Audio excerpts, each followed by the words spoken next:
Dear students, in the last class, we discussed session 2 in unit number 2 pertaining to communication skills subject. Today, let us start session number 3. ಪ್ರಿಯ ವಿದ್ಯಾರ್ಥಿಗಳೇ, ಕಳೆದ ತರಗತಿಯಲ್ಲಿ ನಾವು communication skill ಸಬ್ಜೆಕ್ಟಿಗೆ ಸಂಬಂಧಪಟ್ಟ ಹಾಗೆ session number 2 ನ ಕಲ್ತಿದ್ದೀವಿ. Unit number 2 ನಲ್ಲಿ ಇವತ್ತಿನ ತರಗತಿಯಲ್ಲಿ ಸೆಷನ್ ನಂಬರ್ 3 ನ ಪ್ರಾರಂಭ ಮಾಡೋಣ. ಹಾಗಾದ್ರೆ ಸೆಷನ್ ನಂಬರ್ 3 ನಲ್ಲಿ ನಾವು ಏನ್ ಕಲಿಬೇಕು ಅಂತ ಕೇಳಿದ್ರೆ, we need to answer like this. We are going to learn the problems associated with an effective communication. Effective communication ಮಾಡೋದಕ್ಕೆ, ತುಂಬಾ ಚೆನ್ನಾಗಿ ಮಾತಾಡೋದಿಕ್ಕೆ ಏನೇನ್ ತೊಂದರೆಗಳು ಬರಬಹುದು, ತುಂಬಾ ಚೆನ್ನಾಗಿ ಮಾತಾಡೋದಕ್ಕೆ ಆಗ್ದಂಗ್ ಮಾಡೋದಕ್ಕೆ ಏನೇನ್ ಪ್ರಾಬ್ಲಮ್ಸ್ ನಾವು ಎನ್ಕೌಂಟರ್ ಮಾಡ್ತೀವಿ ಕಮ್ಯುನಿಕೇಶನ್ ಮಾಡಬೇಕಾದ್ರೆ, ಬೇರೆಯವ್ರ ಜೊತೆಗೆ ನಾವು ಮಾತಾಡ್ಬೇಕಾದ್ರೆ ಏನೇನ್ ತೊಂದರೆಗಳು ಬರಬಹುದು, ಕಮ್ಯುನಿಕೇಶನ್ ನ ಹಾಳು ಮಾಡೋದಕ್ಕೆ ಏನೇನ್ ಸಮಸ್ಯೆಗಳು ಬರಬಹುದು ಅಂತ ಹೇಳಿ ಇವತ್ತಿನ ಸೆಷನ್ ಅಲ್ಲಿ ನಾವು ಕಲಿತೀವಿ. ಬರ್ತಕ್ಕಂಥ ಸಮಸ್ಯೆಗಳಿಗೆ, ಎಫೆಕ್ಟಿವ್ ಕಮ್ಯುನಿಕೇಶನ್ ನ ಹಾಳು ಮಾಡೋದಕ್ಕೆ ಬರ್ತಕ್ಕಂಥ ಸಮಸ್ಯೆಗಳಿಗೆ ಅಥವಾ ಫ್ಯಾಕ್ಟರ್ಸ್ಗೆ ನಾವು ಕಮ್ಯುನಿಕೇಶನ್ ಬೇರಿಯರ್ಸ್ ಅಂತ ಕರಿಬೇಕು. ಇದನ್ನೇ ಡೀಟೇಲ್ ಆಗಿ ನಾವು ಇವತ್ತಿನ ಸೆಷನ್ ಅಲ್ಲಿ ಕಲಿತೀವಿ. ಹಾಗಾದ್ರೆ ಕಮ್ಯುನಿಕೇಶನ್ ಬೇರಿಯರ್ಸ್ ಅಂದ್ರೆ ಏನು ಅಂತ ಕೇಳಿದ್ರೆ ನಾವ್ ಈ ತರ ಹೇಳ್ಬೇಕಾಗುತ್ತೆ. The factors affecting the effectiveness of the communication are considered as communication barriers.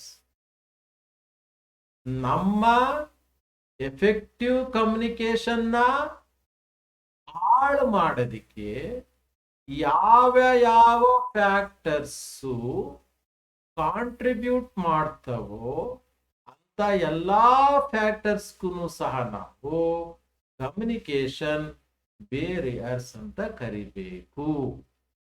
ಇದರಿಂದ ಆಗ್ತಕ್ಕಂಥ ತೊಂದರೆಗಳು ಏನು ಅಂತ ಕೇಳಿದ್ರೆ, we need to say like this: during communication they create the abstraction in the flow of information between sender and receiver. Sender ಮತ್ತೆ receiver ಮಧ್ಯೆ information flow ಆಗೋದಕ್ಕೆ ತಡೆ ಉಂಟು ಮಾಡುತ್ತವೆ, ಅಡೆತಡೆ ಮಾಡುತ್ತವೆ, ಅಬ್ಸ್ಟ್ರಾಕ್ಷನ್ಸ್ ನ ಮಾಡುತ್ತವೆ. ಯಾವುವು? ಈ ಕಮ್ಯುನಿಕೇಶನ್ ಬೇರಿಯರ್ಸ್. ಈಗ ನಾನು ನಿಮ್ಮ ಜೊತೆಗೆ ಮಾತಾಡ್ತಾ ಇದ್ದೀನಿ. I am going to send some information to you. ನಾನು ನಿಮಗೆ ಕೆಲವು ಮಾಹಿತಿನ ಕಳಿಸ್ತಾ ಇದ್ದೀನಿ. ಇನ್ಫಾರ್ಮೇಶನ್ ಫ್ಲೋ ಆಗ್ತಾ ಇದೆ in between me as well as my students, you. ಇಲ್ಲಿ ನಾನು ಸೆಂಡರ್ ಆಗ್ತೀನಿ, ನೀವು ರಿಸೀವರ್ ಆಗ್ತೀರಾ. ಸೊ ಸೆಂಡರು ಮತ್ತೆ ರಿಸೀವರ್ ಮಧ್ಯೆ ಇನ್ಫಾರ್ಮೇಶನ್ ಫ್ಲೋ ಆಗ್ಬೇಕಾದ್ರೆ ತಡೆಗಳು ಉಂಟಾಗುತ್ತೆ. ಅಸ್ಯೂಮ್ ಲೈಕ್ ದಿಸ್, ನಾನು ರೆಕಾರ್ಡ್ ಮಾಡ್ತಾ ಇದ್ದೀನಿ ಈಗ. I believe as well assume that recording option ನ ಆನ್ ಮಾಡಿದೀನಿ ಅಂತಂದೇಳಿ ಮಾತಾಡ್ತಾ ಇದ್ದೀನಿ. ಬಟ್ ರಿಯಲಿ ನಾನು ಆನ್ ಮಾಡಿರಲ್ಲ. ಅವಾಗ ನಾನು ಆ ವಾಯ್ಸ್ ಎಲ್ಲ ರೆಕಾರ್ಡ್ ಆಗೋದಕ್ಕೆ ಸಾಧ್ಯನಾ? ಆ ತರ ನಾನು ನಿಮ್ ಜೊತೆ ಕಮ್ಯುನಿಕೇಟ್ ಮಾಡ್ತಾ ಇದ್ದೀನಿ ಈಗ. I am going to send some information to you. ಏನ್ ಇನ್ಫಾರ್ಮೇಶನ್ ಕಳಿಸ್ತೀನೋ ಅದೆಲ್ಲ ಇನ್ಫಾರ್ಮೇಶನ್ ನೀವು ರಿಸೀವ್ ಮಾಡಬೇಕು. ಬಟ್ ನಿಮ್ ಕೈಯಲ್ಲಿ ರಿಸೀವ್ ಮಾಡಕ್ ಆಗ್ತಾ ಇಲ್ಲ. ನಿಮ್ ಕೈಯಲ್ಲಿ ರಿಸೀವ್ ಮಾಡಕ್ ಆಗ್ತಾ ಇಲ್ಲ. ಅದಕ್ಕೆ ಬೇಕಾದಷ್ಟು ಫ್ಯಾಕ್ಟರ್ಸ್ ಇದೆ, ಬೇಕಾದಷ್ಟು ತೊಂದರೆಗಳಿದೆ. ಆ ತೊಂದರೆಗಳಿಗೆ ಮತ್ತೆ ಫ್ಯಾಕ್ಟರ್ಸ್ಗೆ ನಾವು ಕಮ್ಯುನಿಕೇಶನ್ ಬ್ಯಾರಿಯರ್ಸ್ ಅಂತ ಕರಿಬೇಕು. ಅದನ್ನೇ ಈ ಲೈನ್ ಹೇಳ್ತಾ ಇರೋದು.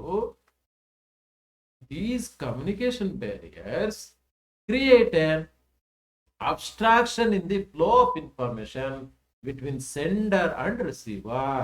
ಸೆಂಡರು ಮತ್ತೆ ರಿಸೀವರ್ ಮಧ್ಯೆ ಇನ್ಫಾರ್ಮೇಶನ್ ಈಸಿಯಾಗಿ ಫ್ಲೋ ಆಗ್ದಂಗೆ ತಡೆ ಉಂಟು ಮಾಡ್ತವೆ, ಅಬ್ಸ್ಟ್ರಾಕ್ಷನ್ಸ್ ನ ಮಾಡುತ್ತವೆ ಅಂತ ತಿಳ್ಕೋಬೇಕು. ಅದು ಈ ಲೈನ್. ನೆಕ್ಸ್ಟ್ ಲೈನ್ ಹೇಳ್ತಾರೆ, it leads to misunderstanding of message among sender and receiver. Definitely ನಾನು ಕಳಿಸ್ತಕ್ಕಂಥ ಇನ್ಫಾರ್ಮೇಶನ್ ನಿಮಗೆ ರೀಚ್ ಆಗ್ಲಿಲ್ಲ, ತಡೆ ಉಂಟಾಗಿದೆ ಅಂದ್ರೆ ಡೆಫಿನೆಟ್ಲಿ ನೀವು ನಾನು ಕಳಿಸಿರ್ತಕ್ಕಂಥ ಇನ್ಫಾರ್ಮೇಶನ್ ನ ರಿಸೀವ್ ಮಾಡೋದಕ್ಕೆ ಸಾಧ್ಯ ಇಲ್ಲ. ನಿಮ್ಮ ಕೈಲಿ ನಾನು ಕಳಿಸ್ತಕ್ಕಂಥ ಇನ್ಫಾರ್ಮೇಶನ್ ನ ರಿಸೀವ್ ಮಾಡೋದಕ್ಕೆ ಆಗ್ಲಿಲ್ಲಪ್ಪ ಅಂತ ಹೇಳಿದ್ರೆ ಡೆಫಿನೆಟ್ಲಿ ನನ್ನ ಮತ್ತೆ ನಿಮ್ಮ ಮಧ್ಯೆ ಮಿಸ್ಅಂಡರ್ಸ್ಟ್ಯಾಂಡಿಂಗ್ ಎಸ್ಟಾಬ್ಲಿಷ್ ಆಗುತ್ತೆ with respect to that particular message. ನಾನು ಏನ ಕಳಿಸೋದಕ್ಕೆ ಇಷ್ಟಪಟ್ಟಿರ್ತೀನೋ, ನಾನು ಯಾವ ಮೆಸೇಜ್ ನ ನಿಮಗೆ ಕಮ್ಯುನಿಕೇಟ್ ಮಾಡೋದಕ್ಕೆ ಇಷ್ಟಪಟ್ಟಿರ್ತೀನೋ ಆ ಮೆಸೇಜ್ಗೆ ಸಂಬಂಧಪಟ್ಟ ಹಾಗೆ ನನ್ನ ಮತ್ತೆ ನಿಮ್ಮ ಮಧ್ಯೆ ಮಿಸ್ಅಂಡರ್ಸ್ಟ್ಯಾಂಡಿಂಗ್ ಎಸ್ಟಾಬ್ಲಿಷ್ ಆಗುತ್ತೆ. ಈ ಮಿಸ್ಅಂಡರ್ಸ್ಟ್ಯಾಂಡಿಂಗ್ ಎಲ್ಲಿಂದ ಬಂತು, ಯಾಕೆ ಬಂತು ಅಂತ ಕೇಳಿದ್ರೆ we need to say it is because of communication barriers. Next line ನೋಡಿ, due to barrier interpreting the message correctly becomes difficult. ಖಂಡಿತವಾಗೂ ಇದು ಸತ್ಯ. ನನ್ನ ಮತ್ತೆ ನಿಮ್ಮ ಮಧ್ಯೆ ತಡೆಗೋಡೆ ಎಸ್ಟಾಬ್ಲಿಷ್ ಆಗಿದೆ ಅಂದ್ರೆ ಖಂಡಿತವಾಗೂ ನಿಮ್ಮ ಕೈಲಿ ನಾನು ಕಳಿಸ್ತಕ್ಕಂಥ ಮೆಸೇಜ್ ನ ಸರಿಯಾಗಿ ಇಂಟರ್ಪ್ರಿಟ್ ಮಾಡೋದಕ್ಕೆ ಸಾಧ್ಯ ಇಲ್ಲ. You feel it is difficult to interpret the message sent by me. ನಾನು ಕಳಿಸಿರ್ತಕ್ಕಂಥ ಮೆಸೇಜ್ ನ ಇಂಟರ್ಪ್ರಿಟ್ ಮಾಡೋದಕ್ಕೆ ನೀವು ಕಷ್ಟ ಪಡ್ಬೇಕಾಗುತ್ತೆ. ಈಸಿಯಾಗಿ ಅರ್ಥ ಆಗಲ್ಲ, ಸರಿಯಾಗಿ ಇಂಟರ್ಪ್ರಿಟ್ ಮಾಡಕ್ ಆಗೋದಿಲ್ಲ. ಯಾಕಪ್ಪ ಈ ಸಮಸ್ಯೆ ಕ್ರಿಯೇಟ್ ಆಯ್ತು ಅಂದ್ರೆ ನನ್ನ ಮತ್ತೆ ನಿಮ್ಮ ಮಧ್ಯೆ ತಡೆಗೋಡೆ ಎಸ್ಟಾಬ್ಲಿಷ್ ಆಗಿದೆ. ತಡೆಗೋಡೆ ಎಸ್ಟಾಬ್ಲಿಷ್ ಆಗಿರೋದ್ರಿಂದ ಇನ್ಫಾರ್ಮೇಶನ್ ಈಸಿಯಾಗಿ ಫ್ಲೋ ಆಗ್ತಾ ಇಲ್ಲ. ಇನ್ಫಾರ್ಮೇಶನ್ ನನ್ನ ಕಡೆನೆ ನಿಂತು ಬಿಟ್ಟಿದೆ. ನೀವೇನೇನೋ ತಪ್ಪನ್ನ ಅರ್ಥ ಮಾಡ್ಕೊಂತ ಇದ್ದೀರಾ, ಮಿಸ್ಅಂಡರ್ಸ್ಟ್ಯಾಂಡಿಂಗ್ ಆಗ್ತಾ ಇದೆ, ಮಿಸ್ಇಂಟರ್ಪ್ರಿಟೇಷನ್ ಆಗ್ತಾ ಇದೆ. ನೆಕ್ಸ್ಟ್ ಲೈನ್ ಹೇಳ್ತಾರೆ, it leads to complete failure of communication. ಈ ತರ ಆದ್ರೆ ನನ್ನ ಮತ್ತೆ ನಿಮ್ಮ ಮಧ್ಯೆ ಎಫೆಕ್ಟಿವ್ ಕಮ್ಯುನಿಕೇಶನ್ ಎಸ್ಟಾಬ್ಲಿಷ್ ಆಗೋದಕ್ಕೆ ಸಾಧ್ಯ ಇಲ್ಲ. ನನ್ನ ಮತ್ತೆ ನಿಮ್ಮ ಕಮ್ಯುನಿಕೇಶನ್ನು ಸಕ್ಸಸ್ಫುಲ್ ಆಗೋದಕ್ಕೆ ಸಾಧ್ಯ ಇಲ್ಲ, ಫೇಲ್ಯೂರ್ ಆಗುತ್ತೆ. ನನ್ನ ಮತ್ತೆ ನಿಮ್ಮ ಕಮ್ಯುನಿಕೇಶನ್ನು ಕಂಪ್ಲೀಟ್ ಫೇಲ್ಯೂರ್ ಆಗುತ್ತೆ. ಇಷ್ಟಕ್ಕೆ ನಾವು ಇಂಟ್ರಡಕ್ಷನ್ ಅಂತ ಕರಿಬೇಕು. ಇದಾದ್ಮೇಲೆ ಈ ಎಲ್ಲಾ ತೊಂದರೆಗಳು ಯಾವ್ಯಾವು, ಎಷ್ಟು ತರದ ತೊಂದರೆಗಳನ್ನ ನಾವು ಕಮ್ಯುನಿಕೇಟ್ ಮಾಡ್ಬೇಕಾದ್ರೆ ಫೀಲ್ ಮಾಡ್ತೀವಿ, ಎಕ್ಸ್ಪೀರಿಯನ್ಸ್ ಮಾಡ್ತೀವಿ ಅಂತ ಕೇಳಿದ್ರೆ ನಾವು ಈ ತರ ಹೇಳ್ಬೇಕಾಗುತ್ತೆ. We feel, we experience 4 types of problems. 4 ತರದ ಪ್ರಾಬ್ಲಮ್ಸ್ ನಾವು ಫೀಲ್ ಮಾಡ್ತೀವಿ, ಎಕ್ಸ್ಪೀರಿಯನ್ಸ್ ಮಾಡ್ತೀವಿ. ಈ 4 ತರದ ಪ್ರಾಬ್ಲಮ್ಮು ನನ್ನ ಮತ್ತೆ ನಿಮ್ಮ ಮಧ್ಯೆ ಕಮ್ಯುನಿಕೇಶನ್ನ ಹಾಳು ಮಾಡ್ತವೆ. ಅವು ಯಾವ್ಯಾವಪ್ಪ ಅಂತ ಕೇಳಿದ್ರೆ, ಒಂದದಕ್ಕೆ ಲ್ಯಾಂಗ್ವೇಜ್ ಅಂತ ಹೇಳ್ಬೇಕು, ಎರಡನೇದಕ್ಕೆ ಕಲ್ಚರ್ ಅಂತ ಹೇಳ್ಬೇಕು, ಮೂರನೇದಕ್ಕೆ ಎನ್ವೈರನ್ಮೆಂಟ್ ಅಂತ ಹೇಳ್ಬೇಕು, ನಾಲ್ಕನೇದಕ್ಕೆ ಆಟಿಟ್ಯೂಡ್ ಅಂತ ಹೇಳ್ಬೇಕು. We encounter 4 types of problems during communication. ನಾವು ಕಮ್ಯುನಿಕೇಟ್ ಮಾಡಬೇಕಾದ್ರೆ 4 ತರದ ಪ್ರಾಬ್ಲಮ್ಸ್ನ ಫೇಸ್ ಮಾಡ್ತೀವಿ. ನಮ್ಗೆ ಫೀಲ್ ಆಗುತ್ತೆ, ನಮ್ಗೆ ಎಕ್ಸ್ಪೀರಿಯನ್ಸ್ ಆಗುತ್ತೆ. ಯಾವ್ಯಾವಪ್ಪ ಅಂದ್ರೆ, ಒಂದನೇದು ಲ್ಯಾಂಗ್ವೇಜ್ ಪ್ರಾಬ್ಲಮ್ಮು, ಎರಡನೇದು ಕಲ್ಚರ್ ಪ್ರಾಬ್ಲಮ್ಮು, ಮೂರನೇದು ಎನ್ವೈರನ್ಮೆಂಟ್ ಪ್ರಾಬ್ಲಮ್ಮು, ನಾಲ್ಕನೇದು ಆಟಿಟ್ಯೂಡ್ ಪ್ರಾಬ್ಲಮ್. ಈ 4 ತರದ ಪ್ರಾಬ್ಲಮ್ನ ನಾವು ಈಗ ಡೀಟೇಲ್ ಕಲಿತಾ ಹೋಗ್ಬೇಕು. ಮೊದಲನೇ ಪ್ರಾಬ್ಲಮ್ ಹೆಸರೇನಪ್ಪ ಅಂದ್ರೆ ಲ್ಯಾಂಗ್ವೇಜ್ ಪ್ರಾಬ್ಲಮ್ ಅಂತ ಹೇಳ್ತಾರೆ. ಹಿಂಗಂದ್ರೆ ಏನು, ಇದರಿಂದ ಏನೇನ್ ತೊಂದರೆ ಆಗುತ್ತೆ ಅಂತ ನಾವೀಗ ಕಲಿಯೋಣ. ನೋಡಿ ಇಲ್ಲಿ ಲೈನು ಎಷ್ಟು ಚೆನ್ನಾಗಿದೆ. The art of communication is language. Language ಅಂತಕ್ಕಂಥದ್ದು ನಮ್ಮ ಕಮ್ಯುನಿಕೇಶನ್ಗೆ ಹೃದಯದ ತರ ಕೆಲಸ ಮಾಡುತ್ತೆ, ಹಾರ್ಟ್ ತರ ಕೆಲಸ ಮಾಡುತ್ತೆ. Imagine, assume, will it possible for us to live without heart? ಹೃದಯ ಇಲ್ಲದೆ, ಹೃದಯದ ಬಡಿತ ಇಲ್ಲದೆ ನಮ್ಮ ಕೈಲಿ ಬದುಕಲು ಸಾಧ್ಯನಾ ಅಂತ ಒಂದು ಕ್ವಶನ್ ಮಾರ್ಕ್ ನ ಹಾಕ್ಯಂದ್ರೆ ಬರ್ತಕ್ಕಂತ ಆನ್ಸರು ಇಲ್ಲ ಅಂತ. ಇನ್ ಟರ್ಮ್ಸ್ ಆಫ್ ಮಿನಿಟ್ಸ್ ಏನಾದ್ರೂ ಸ್ಪೆಷಲ್ ಕೇಸಲ್ಲಿ ಹೃದಯದ ಬಡಿತ ನಿಂತ್ರೆ ಪ್ರಾಣ ಹೋಗುತ್ತೆ. ಅದೇ ಸ್ಟೈಲಲ್ಲಿ ನಾವು ಮಾತಾಡೋದಾದ್ರೆ ಕಮ್ಯುನಿಕೇಶನ್ ಸಂಬಂಧಪಟ್ಟಂಗೆ ಈ ಲ್ಯಾಂಗ್ವೇಜು ಹೃದಯದ ರೋಲ್ನ ಪ್ಲೇ ಮಾಡುತ್ತೆ.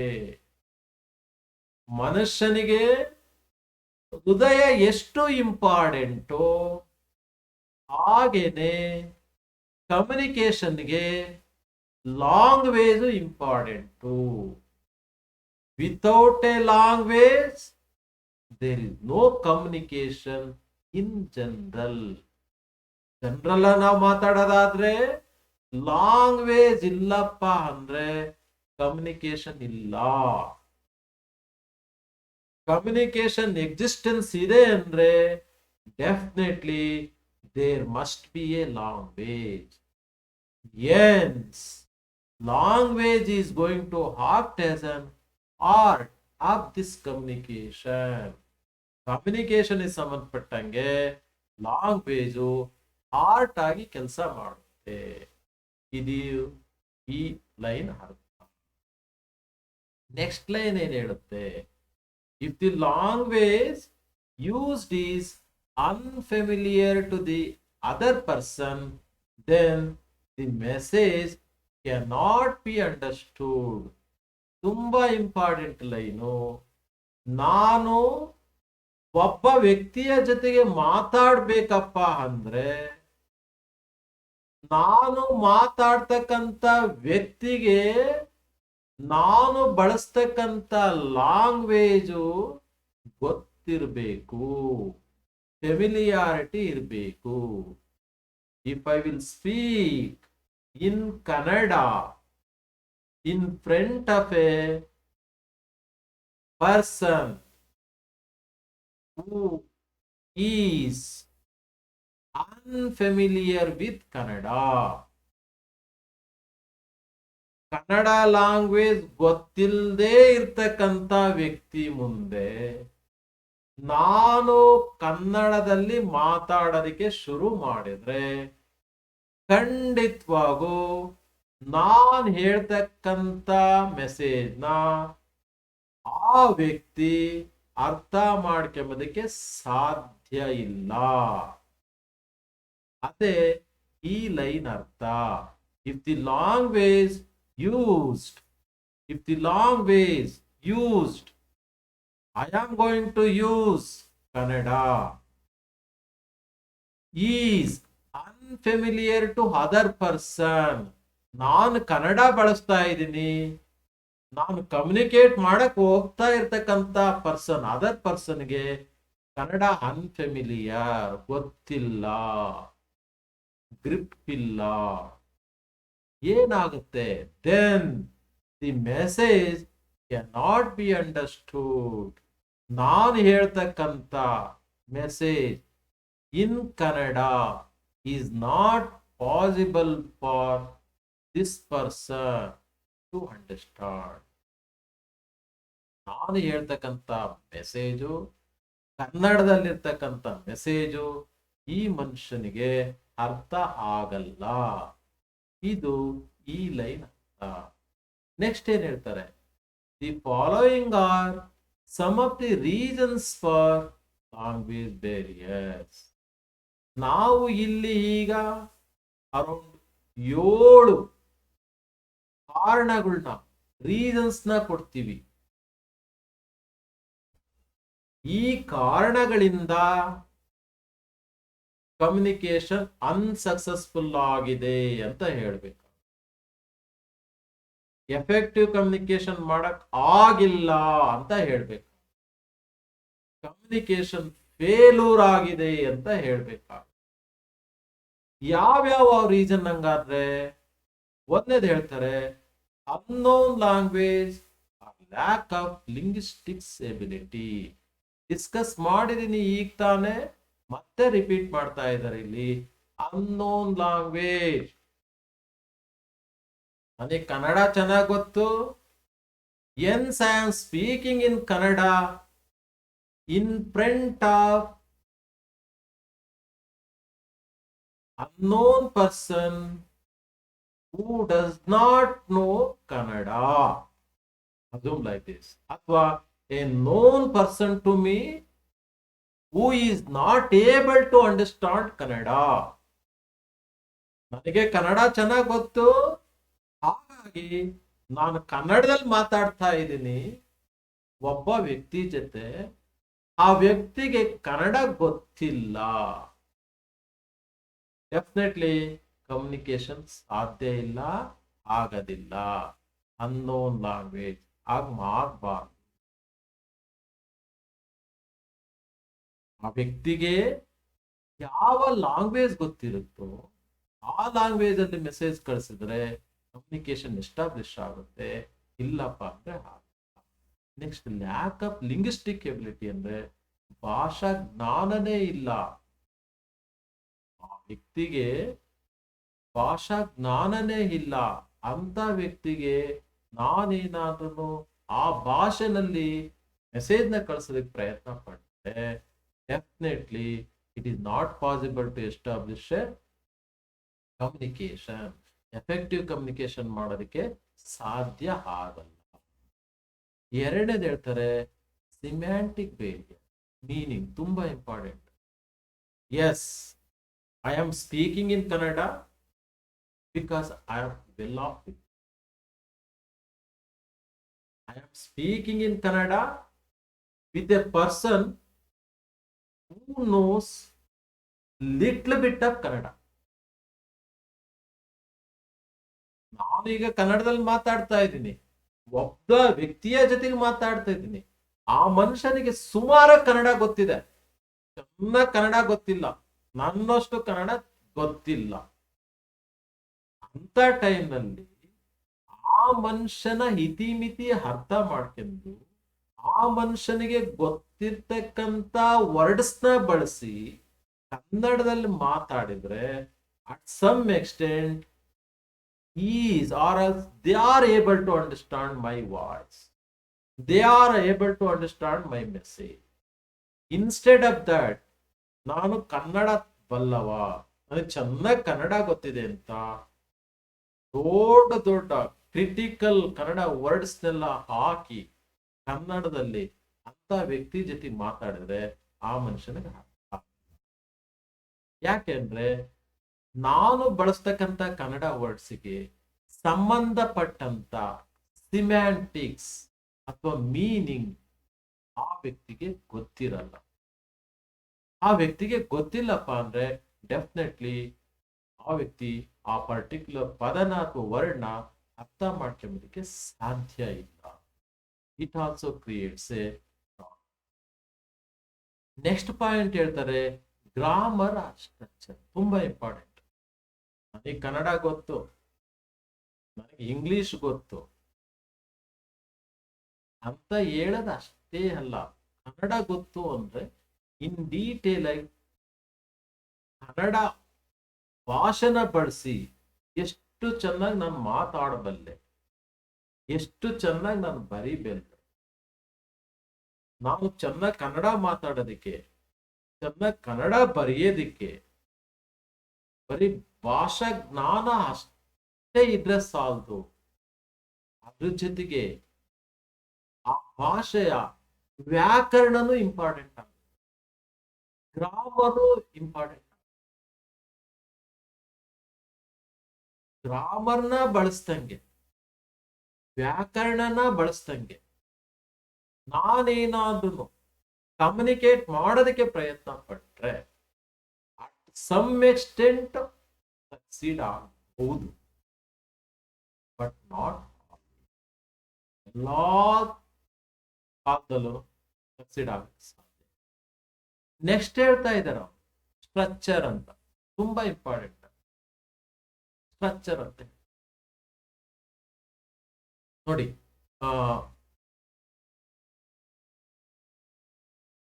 ರಾಮ ಕಾಡಿಗೆ ಹೋದನು. ಇದೊಂದು ಕನ್ನಡ ಸೆಂಟೆನ್ಸ್. ಇದು ರಾಮ ನಾವು ಕಾಡಿಗೆ ಅಗೈನ್ ನಾವು ಹೋದನು ವರ್ಕ್.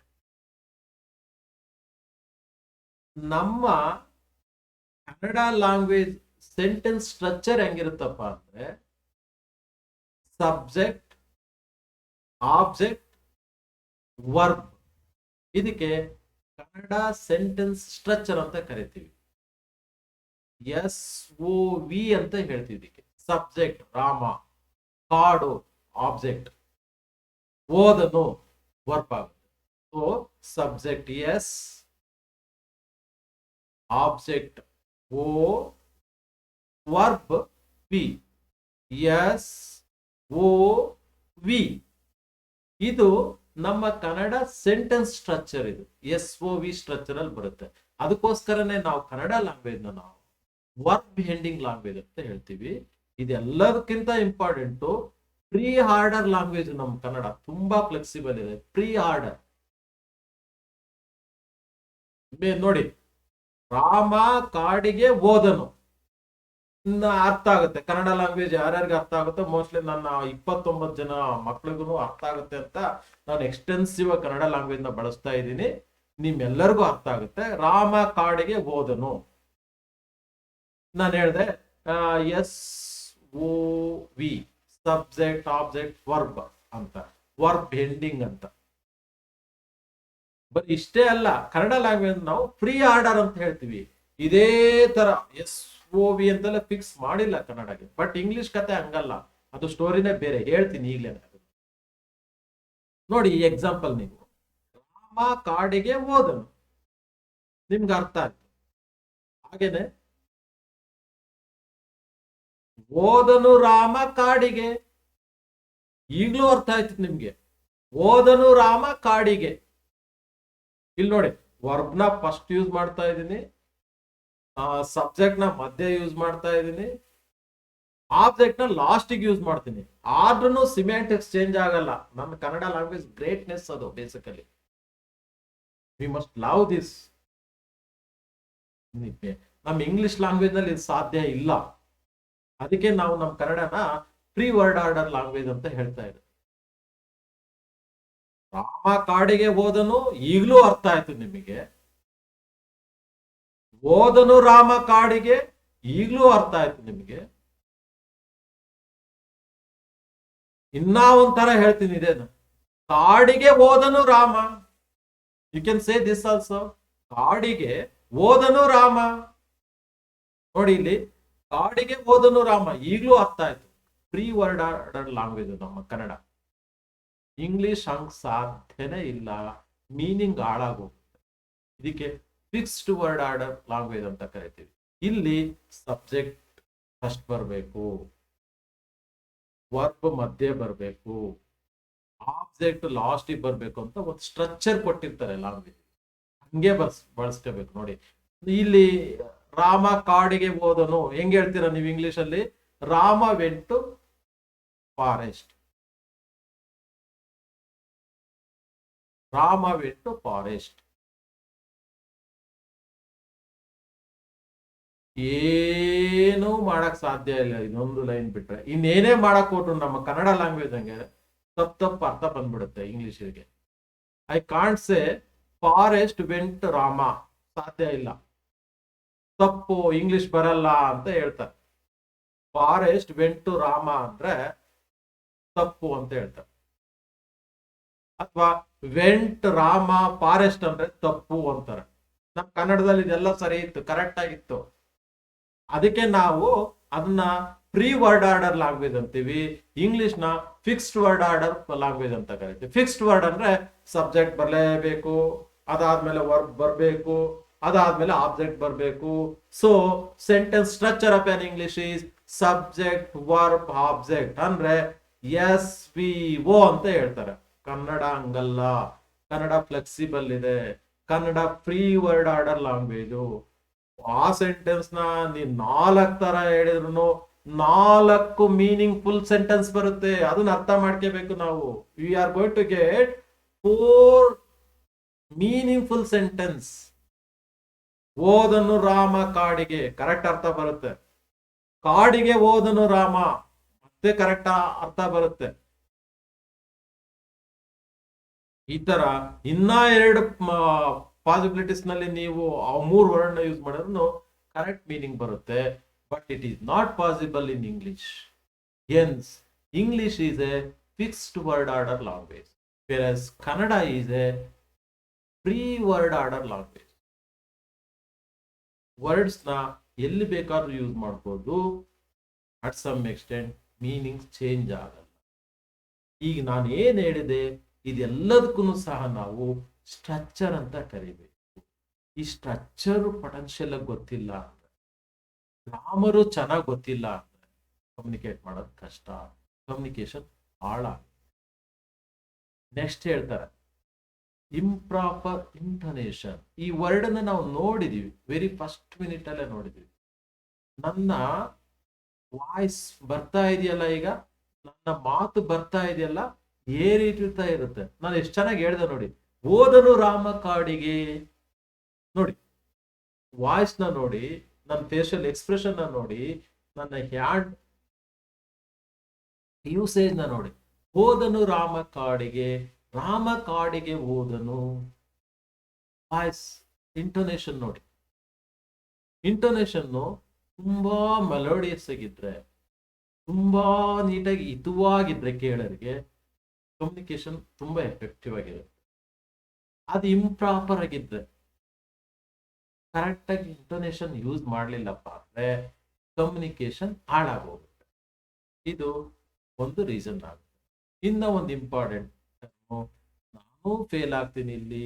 ಸುಮಾರು ಜನ ಮದರ್ ಟಂಗ್ ಇಂಪ್ಲಿಯನ್ಸ್, ಕನ್ನಡ ಇಂಪ್ಲಿಯನ್ಸ್ ಮ್ಯಾಕ್ಸಿಮಮ್ ಇದೆ ನಮ್ಗೆ. ಮದರ್ ಟಂಗ್ ಇಂಪ್ಲಿಯನ್ಸ್ ಯಾರ್ಯಾರಿಗೆ ಜಾಸ್ತಿ ಇರುತ್ತೋ ಅವರೆಲ್ಲರೂ ಇಲ್ಲಿ ಎಡವಟ್ ಮಾಡ್ತಿದ್ರು. ಏನು? ಇನ್ಅಪ್ರೋಪ್ರಿಯೇಟ್ ಪ್ರೊನೌನ್ಸಿಯೇಷನ್ ನ ಯೂಸ್ ಮಾಡ್ಬೇಕಾದ್ರೆ ತಪ್ಪು ಮಾಡ್ತೀವಿ. ನಾನು ವೆರಿ ಫಸ್ಟ್ ಕ್ಲಾಸ್ ಅಲ್ಲೇ ನಿಮ್ಗೆ ಹೇಳ್ಕೊಟ್ಟಿದ್ದೆ, career carrier pronunciation. Career carrier, carrier ಅಂದ್ರೆ ಒಂದು ಅರ್ಥ ಬರುತ್ತೆ, ಕರಿಯರ್ ಅಂದ್ರೆ ಇನ್ನೊಂದು ಅರ್ಥ ಬರುತ್ತೆ. ಸೊ ಎರಡನ್ನು ಮಿಸ್ಪ್ಲೇಸ್ ಮಾಡಿ ಯೂಸ್ ಮಾಡಿದ್ರೆ, ಕ್ಯಾರಿಯರ್ ಜಾಗದಲ್ಲಿ ಕರಿಯರ್ನ ಬಳಸೋದು, ಕರಿಯರ್ ಜಾಗದಲ್ಲಿ ಕ್ಯಾರಿಯರ್ನ ಬಳಸೋದು ಮಾಡಿದ್ರೆ ಕಮ್ಯುನಿಕೇಶನ್ ಹಾಳಾಗುತ್ತೆ. ಅದನ್ನೇ ಇಲ್ಲಿ ಹೇಳ್ತಾ ಇರೋದು, ಇನ್ಅಪ್ರೋಪ್ರಿಯೇಟ್ ಪ್ರೊನೌನ್ಸಿಯೇಷನ್. ನೆಕ್ಸ್ಟ್ ಪ್ರಾಬ್ಲಮ್ ಏನು? ಅನ್ಶೂಟಬಲ್ ಟೋನ್ ಆರ್ ಪಿಚ್. ತುಂಬಾ ಇಂಪಾರ್ಟೆಂಟ್. ಅನ್ಶೂಟಬಲ್ ಟೋನ್ ಆರ್ ಪಿಚ್, ಧ್ವನಿ ಪೆಟ್ಟಿಗೆ ಅಂತ ಹೇಳ್ತಾರೆ. ಟೋನ್, ಧ್ವನಿ ಸೂಟಬಲ್ ಆಗಿರ್ಬೇಕು, ಮೆಲೋಡಿಯಸ್ ಆಗಿರ್ಬೇಕು, ಕೇಳರಿಗೆ ಹಿತವಾಗಿರ್ಬೇಕು. ವಾಯ್ಸ್ ವೇರಿಯೇಷನ್ ಅಷ್ಟೇ, ಪಿಚ್ಚು ಅಷ್ಟೇ. ಇನ್ಸ್ಟೆಂಟ್ ಆಗಿ ಕೆಲವು ಟೈಮು ಏರು ಧ್ವನಿಯಲ್ಲಿ ಮಾತಾಡ್ಬೇಕಾಗುತ್ತೆ, ಮಾತಾಡ್ಬೇಕು.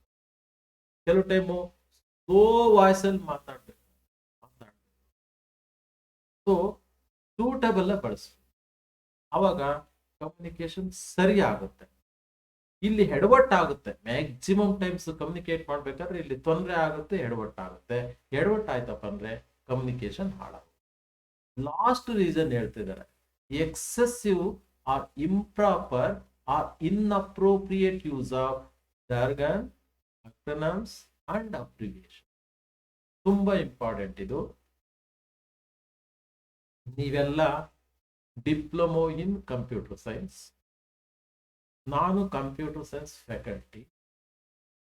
ನನಗೆ ಗೊತ್ತು CPU ಅಂದ್ರೆ ಸೆಂಟ್ರಲ್ ಪ್ರೊಸೆಸಿಂಗ್ ಯೂನಿಟ್, MAR ಅಂದ್ರೆ ಮೆಮೊರಿ ಅಡ್ರೆಸ್ ರಿಜಿಸ್ಟರ್ ಅಂತ, MDR ಅಂದ್ರೆ ಮೆಮೊರಿ ಡೇಟಾ ರಿಜಿಸ್ಟರ್ ಅಂತ, ROM ಅಂದ್ರೆ ರೀಡ್ ಓನ್ಲಿ ಮೆಮೊರಿ ಅಂತ. ಈ ಎಲ್ಲಾ ಅಬ್ರಿವಿಯೇಷನ್ಸ್ ನ ನಿಮ್ಮ ಮುಂದೆ ನಾನು ಬಳಸಿದ್ರೆ ಖಂಡಿತವಾಗೂ there is some meaning in it. ನಿಮ್ಗೆ ಅದೆಲ್ಲ ಅರ್ಥ ಆಗುತ್ತೆ. ನಿಮ್ಮ ಮುಂದೆ ನಾನು CPU ಅಂತ ಬಳಸಿರೋ ತೊಂದರೆ ಇಲ್ಲ, ROM ಅಂತ ಬಳಸಿರೋ ತೊಂದರೆ ಇಲ್ಲ, MDR ಅಂತ ಬಳಸಿರೋ ತೊಂದರೆ ಇಲ್ಲ. ಇನ್ಸ್ಟೆಡ್ ಆಫ್ ಯು, ನಿಮ್ಮನ್ನ ಬಿಟ್ಟು ನನಗೆ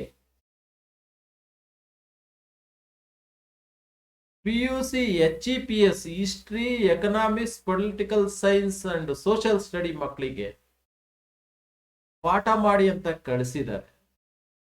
ಅವರಿಗೆ ಕಂಪ್ಯೂಟರ್ದು ಗಂಧ ಗಾಳಿನೂ ಗೊತ್ತಿಲ್ಲ. CPU ಅಂದ್ರೆ ಏನಂತ ಲಾಂಗ್ ಫಾರಂ ಗೊತ್ತಿಲ್ಲ, MAR ಅಂದ್ರೆ ಏನಂತ ಗೊತ್ತಿಲ್ಲ, MDR ಅಂದ್ರೆ ಏನಂತ ಗೊತ್ತಿಲ್ಲ. ಅವ್ರ ಮುಂದೆ ಹೋಗಿ ನಾನು ಈ ಅಬ್ರಿವೇಶನ್ಸ್ನೆಲ್ಲ ಬಳಸಿದ್ರೆ ನನ್ನ ಮತ್ತೆ ಅವರ ಮಧ್ಯೆ ಕಮ್ಯುನಿಕೇಶನ್ನು ಕಂಪ್ಲೀಟ್ ಫೇಲ್ಯೂರ್ ಆಗುತ್ತೆ, ಕಂಪ್ಲೀಟ್ ಹಾಳಾಗುತ್ತೆ. ಯಾಕಪ್ಪ ಅಂದ್ರೆ I am going to use excessive abbreviations, excessive jargons associated with a computer ಸೈನ್ಸ್ಗೆ ಸಂಬಂಧಪಟ್ಟಂತ ಜರ್ಗನ್ಸ್ ನ ಅವ್ರ ಮುಂದೆ ಯೂಸ್ ಮಾಡ್ತಾ ಇದೀನಿ, ಅವ್ರಿಗೆ ಗೊತ್ತೇ ಇಲ್ಲ. ಅಬ್ರಿವೇಶನ್ಸ್ ನ ಯೂಸ್ ಮಾಡ್ತಾ ಇದೀನಿ, ಅವ್ರಿಗೆ ಗೊತ್ತೇ ಇಲ್ಲ. ಹಾಗಾಗಿ ಇವೆಲ್ಲ ಯೂಸ್ ಮಾಡ್ಬೇಕಾದ್ರೆ ಸೆಂಡರ್ಸ್ಗೆ ಐಡಿಯಾ ಇರಬೇಕು, ಸ್ಪೀಕರ್ಗೆ ಐಡಿಯಾ ಇರಬೇಕು, ನಾನು ಯಾರನ್ನ ಅಡ್ರೆಸ್ ಮಾಡ್ತಾ ಇದ್ದೀನಿ, ಯಾರ ಮುಂದೆ ಮಾತಾಡ್ತಾ ಇದ್ದೀನಿ, ಆ ಐಡಿಯಾ ಇಟ್ಕೊಂಡು ನಾವು ಕೆಲಸ ಮಾಡಿದ್ದೇ ಆದ್ರೆ ಕಮ್ಯುನಿಕೇಶನ್ ಸಕ್ಸಸ್ಫುಲ್ ಆಗುತ್ತೆ. ಇಲ್ಲಪ್ಪ ಅಂದ್ರೆ ಫೇಲ್ಯೂರ್ ಆಗುತ್ತೆ. Hence all these are all the reasons for bad communication or communication failure. ಇವೆಲ್ಲವೂ ಸಹ ಕಮ್ಯುನಿಕೇಶನ್ ನ ಸಕ್ಸಸ್ಫುಲ್ ಮಾಡೋದಕ್ಕೆ ಬಿಡೋದಿಲ್ಲ, ತಡೆ. ಎರಡನೇ ರೀಸನ್ ಹೇಳ್ತಾರೆ, ಕಲ್ಚರ್. ತುಂಬಾ ಇಂಪಾರ್ಟೆಂಟ್ ಆಗ ಕಲ್ಚರ್. ಏನ್ ಕಲ್ಚರು? ಕಲ್ಚರ್ ಅಂದ್ರೆ ನಾನು ಆಗ್ಲೇನೆ ಹೇಳಿದೆ, ನಾನು I am proud for this also. We are all Bangaloreans. ನನ್ನ ಬೆಂಗಳೂರಲ್ಲಿ ಪ್ರಪಂಚದಾದ್ಯಂತ ಯಾವ ಮೂಲೆಯಿಂದ ಬಂದ್ರು ಈಸಿಯಾಗಿ ಜನ ಕಮ್ಯುನಿಕೇಟ್ ಮಾಡ್ತಾರೆ. ಒಬ್ರು ಮಾತಾಡ್ತಕ್ಕಂಥದ್ನ ಇನ್ನೊಬ್ರು ಅರ್ಥ ಮಾಡ್ತಾರೆ. ಯಾಕಪ್ಪ ಇದು ಸಾಧ್ಯ, ಹೌ ಇಟ್ ಈಸ್ ಪಾಸಿಬಲ್ ಅಂತ ಹೇಳಿದ್ರೆ, ಕಲ್ಚರ್ನ ಮೆಟ್ಟಿ ನಿಂತು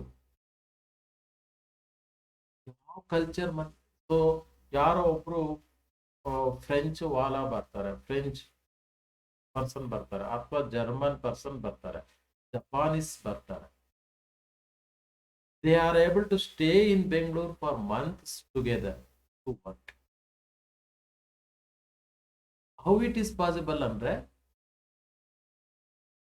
ಈ ಕಲ್ಚರ್ ಅಂತಕ್ಕಂಥದ್ದು ಅವ್ರಿಗೆ ತೊಂದರೆನೇ ಕೊಡೋದಿಲ್ಲ. ಈಜಿಯಾಗೆ ಬೆಂಗಳೂರಿಯನ್ಸು ಅವ್ರ ಜೊತೆಗೆ ಸಿಂಕ್ ಆಗ್ತಾರೆ. ಜಪಾನೀಸ್ ಅವ್ರ ಕಲ್ಚರ್ ಒಂಥರ, ಫ್ರೆಂಚ್ ಅವ್ರ ಕಲ್ಚರ್ ಮತ್ತೊಂಥರ, ಜರ್ಮನ್ಸ್ ಅವ್ರ ಕಲ್ಚರ್ ಒಂಥರ. ಆದ್ರೂ ಸಹ ಬೆಂಗಳೂರಲ್ಲಿ ಅವರೆಲ್ಲರೂ ತುಂಬಾ ಎಫೆಕ್ಟಿವ್ ಕಮ್ಯುನಿಕೇಟ್ ಮಾಡೋದಕ್ಕೆ ಸಾಧ್ಯ. ಹೌ ಇಟ್ ಈಸ್ ಪಾಸಿಬಲ್ ಅಂದ್ರೆ, ಬೆಂಗಳೂರಿಗೆ ಆ ಶಕ್ತಿ ಇದೆ. ಬೆಂಗಳೂರಲ್ಲಿ ಬದುಕ್ತಾ ಇರ್ತಕ್ಕಂಥ ನಾವು ಈ ಇಂಟರ್ ಕಲ್ಚರ್ ಬಿಹೇವಿಯರ್ ಏನಿದೆಯಲ್ಲ, ಆ ಆಟಿಟ್ಯೂಡ್ ಏನಿದೆಯಲ್ಲ, ಅದನ್ನ ಬೆಳೆಸ್ಕೊಂಡಿದ್ದೀವಿ ತುಂಬಾ ಈಸಿಯಾಗಿ, without A second thought. German ನ ನೋಡ್ಲಿ, ಫ್ರೆಂಚ್ ಪರ್ಸನ್ ನ ನೋಡ್ಲಿ, ಜಪಾನೀಸ್ ನ ನೋಡ್ಲಿ, ಇಂಗ್ಲಿಷ್ ನಲ್ಲಿ ಮಾತಾಡೋದು ಶುರು ಮಾಡೋಣ. ಅಟ್ ಸಮ್ ಎಕ್ಸ್ಟೆಂಟ್ ಅಲ್ಪ ಸ್ವಲ್ಪ ಏನಾದ್ರು ನಮಗೆ ಜಪಾನ್ ಲ್ಯಾಂಗ್ವೇಜ್ ಜ್ಞಾನ ಇದ್ರೆ, ಫ್ರೆಂಚ್ ಜ್ಞಾನ ಇದ್ರೆ, ಜರ್ಮನ್ ಜ್ಞಾನ ಇದ್ರೆ, ಆ ಭಾಷೆನಲ್ಲೇ ಮಾತಾಡಿ ಅವ್ರ ಜೊತೆಗೆ ಮಿಂಗಲ್ ಹಾಕೋದಕ್ಕೆ ಪ್ರಯತ್ನ ಪಡ್ತೀವಿ. That is the uniqueness of Bengaluru. ಹಾಗಾಗಿ ಇವತ್ತು ನನ್ನ ಬೆಂಗಳೂರು ವರ್ಲ್ಡ್ ಅಲ್ಲಿ ರೆಕಗ್ನೈಸ್ ಆಗಕ್ಕೆ ಸಾಧ್ಯ. But we will never get this kind of culture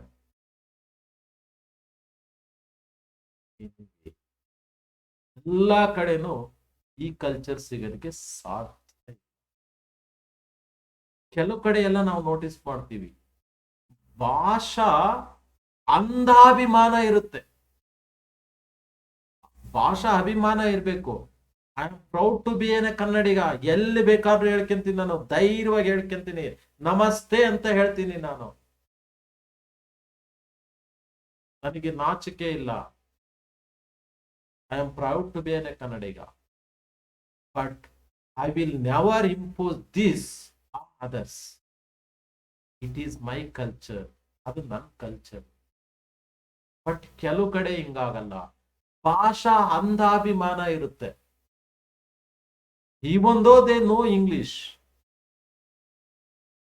they will never speak in English with others. They will try to impose their own language. ನಾವ್ ಏನಾದ್ರೂ ಮಾತಾಡೋದಕ್ಕೆ ಹೋಗ್ಲಿ, ಅವರು ಡೆಫಿನೆಟ್ಲಿ ರಿಪ್ಲೈನ ಅವ್ರಿಗೆ ಇಂಗ್ಲಿಷ್ ಗೊತ್ತಿದ್ರು ಸಹ ಇಂಗ್ಲಿಷ್ ಅಲ್ಲಿ ಕೊಡಲ್ಲ. They will try to give reply in their own language. ಆಗ ಆಗ್ಬಾರ್ದು. ಹಂಗಾದ್ರೆ ಕಮ್ಯುನಿಕೇಶನ್ ಹಾಳಾಗೋಗುತ್ತೆ. They are not able to speak with me. ಯಾಕಪ್ಪ ಅಂದ್ರೆ ಅವ್ರು ಕೊಡ್ತಕ್ಕಂತ ರಿಪ್ಲೈ ನನಗೆ ಅರ್ಥ ಆಗ್ತಾ ಇಲ್ಲ, ನನಗೆ ಅರ್ಥ ಆಗೋದಿಲ್ಲ. ಅರ್ಥ ಆಗ್ಲಿಲ್ಲಪ್ಪ ಅಂದ್ರೆ ಕಮ್ಯುನಿಕೇಶನ್ ಎಸ್ಟಾಬ್ಲಿಷ್ ಆಗೋದಕ್ಕೆ ಸಾಧ್ಯ ಇಲ್ಲ.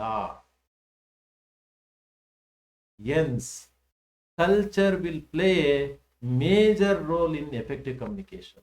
ನಾನು ಎಫೆಕ್ಟಿವ್ ಕಮ್ಯುನಿಕೇಟರ್ ಆಗ್ಬೇಕಪ್ಪ ಅಂದ್ರೆ ಇಂಟ್ರಾ ಕಲ್ಚರಲ್ ಆಟಿಟ್ಯೂಡ್ ಇರಬೇಕು, ಇಂಟ್ರಾ ಕಲ್ಚರಲ್ ಬಿಹೇವಿಯರ್ ಇರಬೇಕು, ಸಿಂಕ್ ಆಗ್ತಕ್ಕಂಥ ಮನಸ್ಥಿತಿ ಇರಬೇಕು.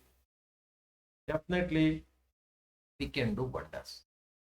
ಈ ಮನಸ್ಥಿತಿ ನಮ್ಮ ಬೆಂಗಳೂರಿಯನ್ಸ್ ಇರೋದಕ್ಕೋಸ್ಕರನೇ ಬೆಂಗಳೂರು ವಿಶ್ವಾದ್ಯಂತ ಇವತ್ತು ಹೆಸರು ಮಾಡೋದಕ್ಕೆ ಸಾಧ್ಯ ಆಗಿದೆ. ಇದನ್ನ ನಾವು ಕಲ್ಚರ್ ಅಂತ ಹೇಳ್ತೀವಿ, ಬಟ್ ಎಲ್ಲಾ ಕಡೆನೂ ಇದು ಸಿಗೋದಿಲ್ಲ. ಕಲ್ಚರ್ನ ಎತ್ತಿ ಹಿಡಿದು ಬಿಟ್ಟು ಮಿಸ್ಯೂಸ್ ಮಾಡೋದಕ್ಕೆ ಪ್ರಯತ್ನ ಪಟ್ಟಂತ ಜಾಗದಲ್ಲಿ ಕಮ್ಯುನಿಕೇಶನ್ ಬ್ರೇಕ್ ಡೌನ್ ಆಗುತ್ತೆ. ಎಫೆಕ್ಟಿವ್ ಕಮ್ಯುನಿಕೇಶನ್ ಆಗೋದಕ್ಕೆ ಸಾಧ್ಯ ಇಲ್ಲ. ಅದನ್ನೇ ಈ 3 ಲೈನ್ ಹೇಳ್ತಾ ಇರೋದು. Communication and culture have create influence on each other. ತುಂಬಾ important. Communication and culture have create influence on each other. ಈ ಕಲ್ಚರ್ ಮತ್ತೆ ಕಮ್ಯುನಿಕೇಶನ್ ಅಂತಕ್ಕಂಥ 2 ವರ್ಡ್ಸು ಒಂದೇ ನಾಣ್ಯದ 2 ಮುಖಗಳು. ಒಂದು ಕಾಯಿನಿಗೆ 2 ಫೇಸ್ ಇರುತ್ತೆ, ಹೆಡ್ ಅಂಡ್ ಟೈಲ್. ಆ ಸ್ಟೈಲ್ ಅಲ್ಲಿ ಕಲ್ಚರ್ ಕಮ್ಯುನಿಕೇಶನ್ 2 ಒಂದಕ್ಕೊಂದು ಸೇರಿರುತ್ತೆ. ಕಮ್ಯುನಿಕೇಶನ್ ಕಲ್ಚರ್ಗೆ ಇನ್ಫ್ಲೂಯೆನ್ಸ್ ಮಾಡಿದ್ರೆ ಕಲ್ಚರು ಕಮ್ಯುನಿಕೇಶನ್ಗೆ ಇನ್ಫ್ಲೂಯೆನ್ಸ್ ಮಾಡುತ್ತೆ. ಒಂದು ಬಿಟ್ಟು ಒಂದಿರೋದಕ್ಕೆ ಸಾಧ್ಯ ಇಲ್ಲ. ಎರಡನೇದು ಹೇಳ್ತಾರೆ, cultural difference account for major break down in communication. ನಾನು ಆಲ್ರೆಡಿ ಹೇಳಿದೆ, ತುಂಬಾ ಲೀಲಾಜಾಲವಾಗಿ ಎಕ್ಸಾಂಪಲ್ ಕೊಟ್ಟು ಹೇಳಿದ್ದೀನಿ. ಕಲ್ಚರಲ್ ಡಿಫರೆನ್ಸ್ ಏನಾದ್ರೂ ನೋಟಿಸ್ ಮಾಡಿದ್ರೆ ಕಮ್ಯುನಿಕೇಶನ್ ಬ್ರೇಕ್ ಡೌನ್ ಆಗುತ್ತೆ. ಆ ಡಿಫರೆನ್ಸ್ ನ ವ್ಯಾನಿಶ್ ಮಾಡ್ಬೇಕು, ಡಿಫರೆನ್ಸ್ ನ ರಿಮೂವ್ ಮಾಡ್ಬೇಕು, ಕಿತ್ತಾಡ್ಬೇಕು. ನೆಕ್ಸ್ಟ್ ಹೇಳ್ತಾರೆ, culture can impact the interpretation of non verbal signals also. ತುಂಬಾ important term. Culture can impact the interpretation of non verbal signals also. Sometimes ಖುಷಿ ಆಗುತ್ತೆ ಇದನ್ನ ಹೇಳ್ಕೊಂಬೋದಕ್ಕೆ. ಪಾಪ ಯಾರೋ ನಾರ್ತ್ ಇಂಡಿಯನ್ಸ್ ಬಂದಿರ್ತಾರೆ, ಅವ್ರಿಗೆ ಇಂಗ್ಲಿಷ್ ಗೊತ್ತಿರಲ್ಲ. I experienced it. ಸುಮಾರು ಸಲ ನಾನು BMTC ಬಸ್ಸಲ್ಲಿ, ಬಸ್ ಸ್ಟಾಪ್ಗಳಲ್ಲಿ, ಸರ್ಕಲ್ಗಳಲ್ಲಿ ಬೆಂಗಳೂರಲ್ಲಿ ನೋಟಿಸ್ ಮಾಡಿದ್ದಿಲ್ಲ. ಬಂದು ಪಾಪ ಅವರು ಹಿಂದಿನಲ್ಲೇ ಮಾತಾಡ್ತಾರೆ. ನನಗೆ ಹಿಂದಿ ತುಂಬಾ ಚೆನ್ನಾಗಿ ಬರಲ್ಲ ಅನ್ನೋದಕ್ಕಿಂತ ಮಾತಾಡಕ್ಕೆ ಬರಲ್ಲ. ಬಟ್ ಮಾತಾಡ್ತಕ್ಕಂಥ ಜನದ ಮುಂದೆ ನಿಂತ್ರೆ ಅವ್ರು ಏನ್ ಹೇಳ್ತಾರೆ ಅದನ್ನ ಅರ್ಥ ಮಾಡ್ಕೋಬೇಕ. ಕಷ್ಟಪಟ್ಟು 1-2 ವರ್ಡ್ ಮಾತಾಡಬಲ್ಲ. ಇಷ್ಟು ಸಾಕು ಈ ಲೈನ್ ಅರ್ಥ ಮಾಡ್ಕೊಂಬಂಕೆ. Culture can impact the interpretation of non verbal signals. ಈ ಲೈನ್ ಅರ್ಥ ಇಷ್ಟನೇ. ಯಾರೋ ಒಬ್ಬ ಪಾಪ ನಾರ್ತ್ ಇಂಡಿಯಾ ಮನುಷ್ಯ ಬಂದಿದ್ದಾರೆ, ಇಂಗ್ಲಿಷ್ ಅಲ್ಲಾದ್ರೆ some I am able to convince him, I can guide him. ಅವ್ರು ಬಂದು ಹಿಂದಿನಲ್ಲಿ ಕೇಳ್ತಾರೆ, ಏನು ಮೆಜೆಸ್ಟಿಕ್ ಅಲ್ಲಿ ಇದೀನಿ ಅಂತ ಕಡೆ ಸಮಥಿಂಗ್, ನನಗೆ ಕರೆಕ್ಟಾಗಿ ಹಿಂದಿ ಬರಲ್ಲ, ದಯವಿಟ್ಟು ಕ್ಷಮಿಸಿ. ಯಾವುದೋ HSR ಲೇಔಟ್ಗೆ ಹೋಗೋದಕ್ಕೆ ಬಸ್ ನಂಬರ್ ಎಷ್ಟು ಅಂತ ಕೇಳ್ತಾರೆ. ಅವ್ರು ಹಿಂದಿನಲ್ಲಿ ಕೇಳೋದು ನನಗೆ ಅರ್ಥ ಆಗುತ್ತೆ.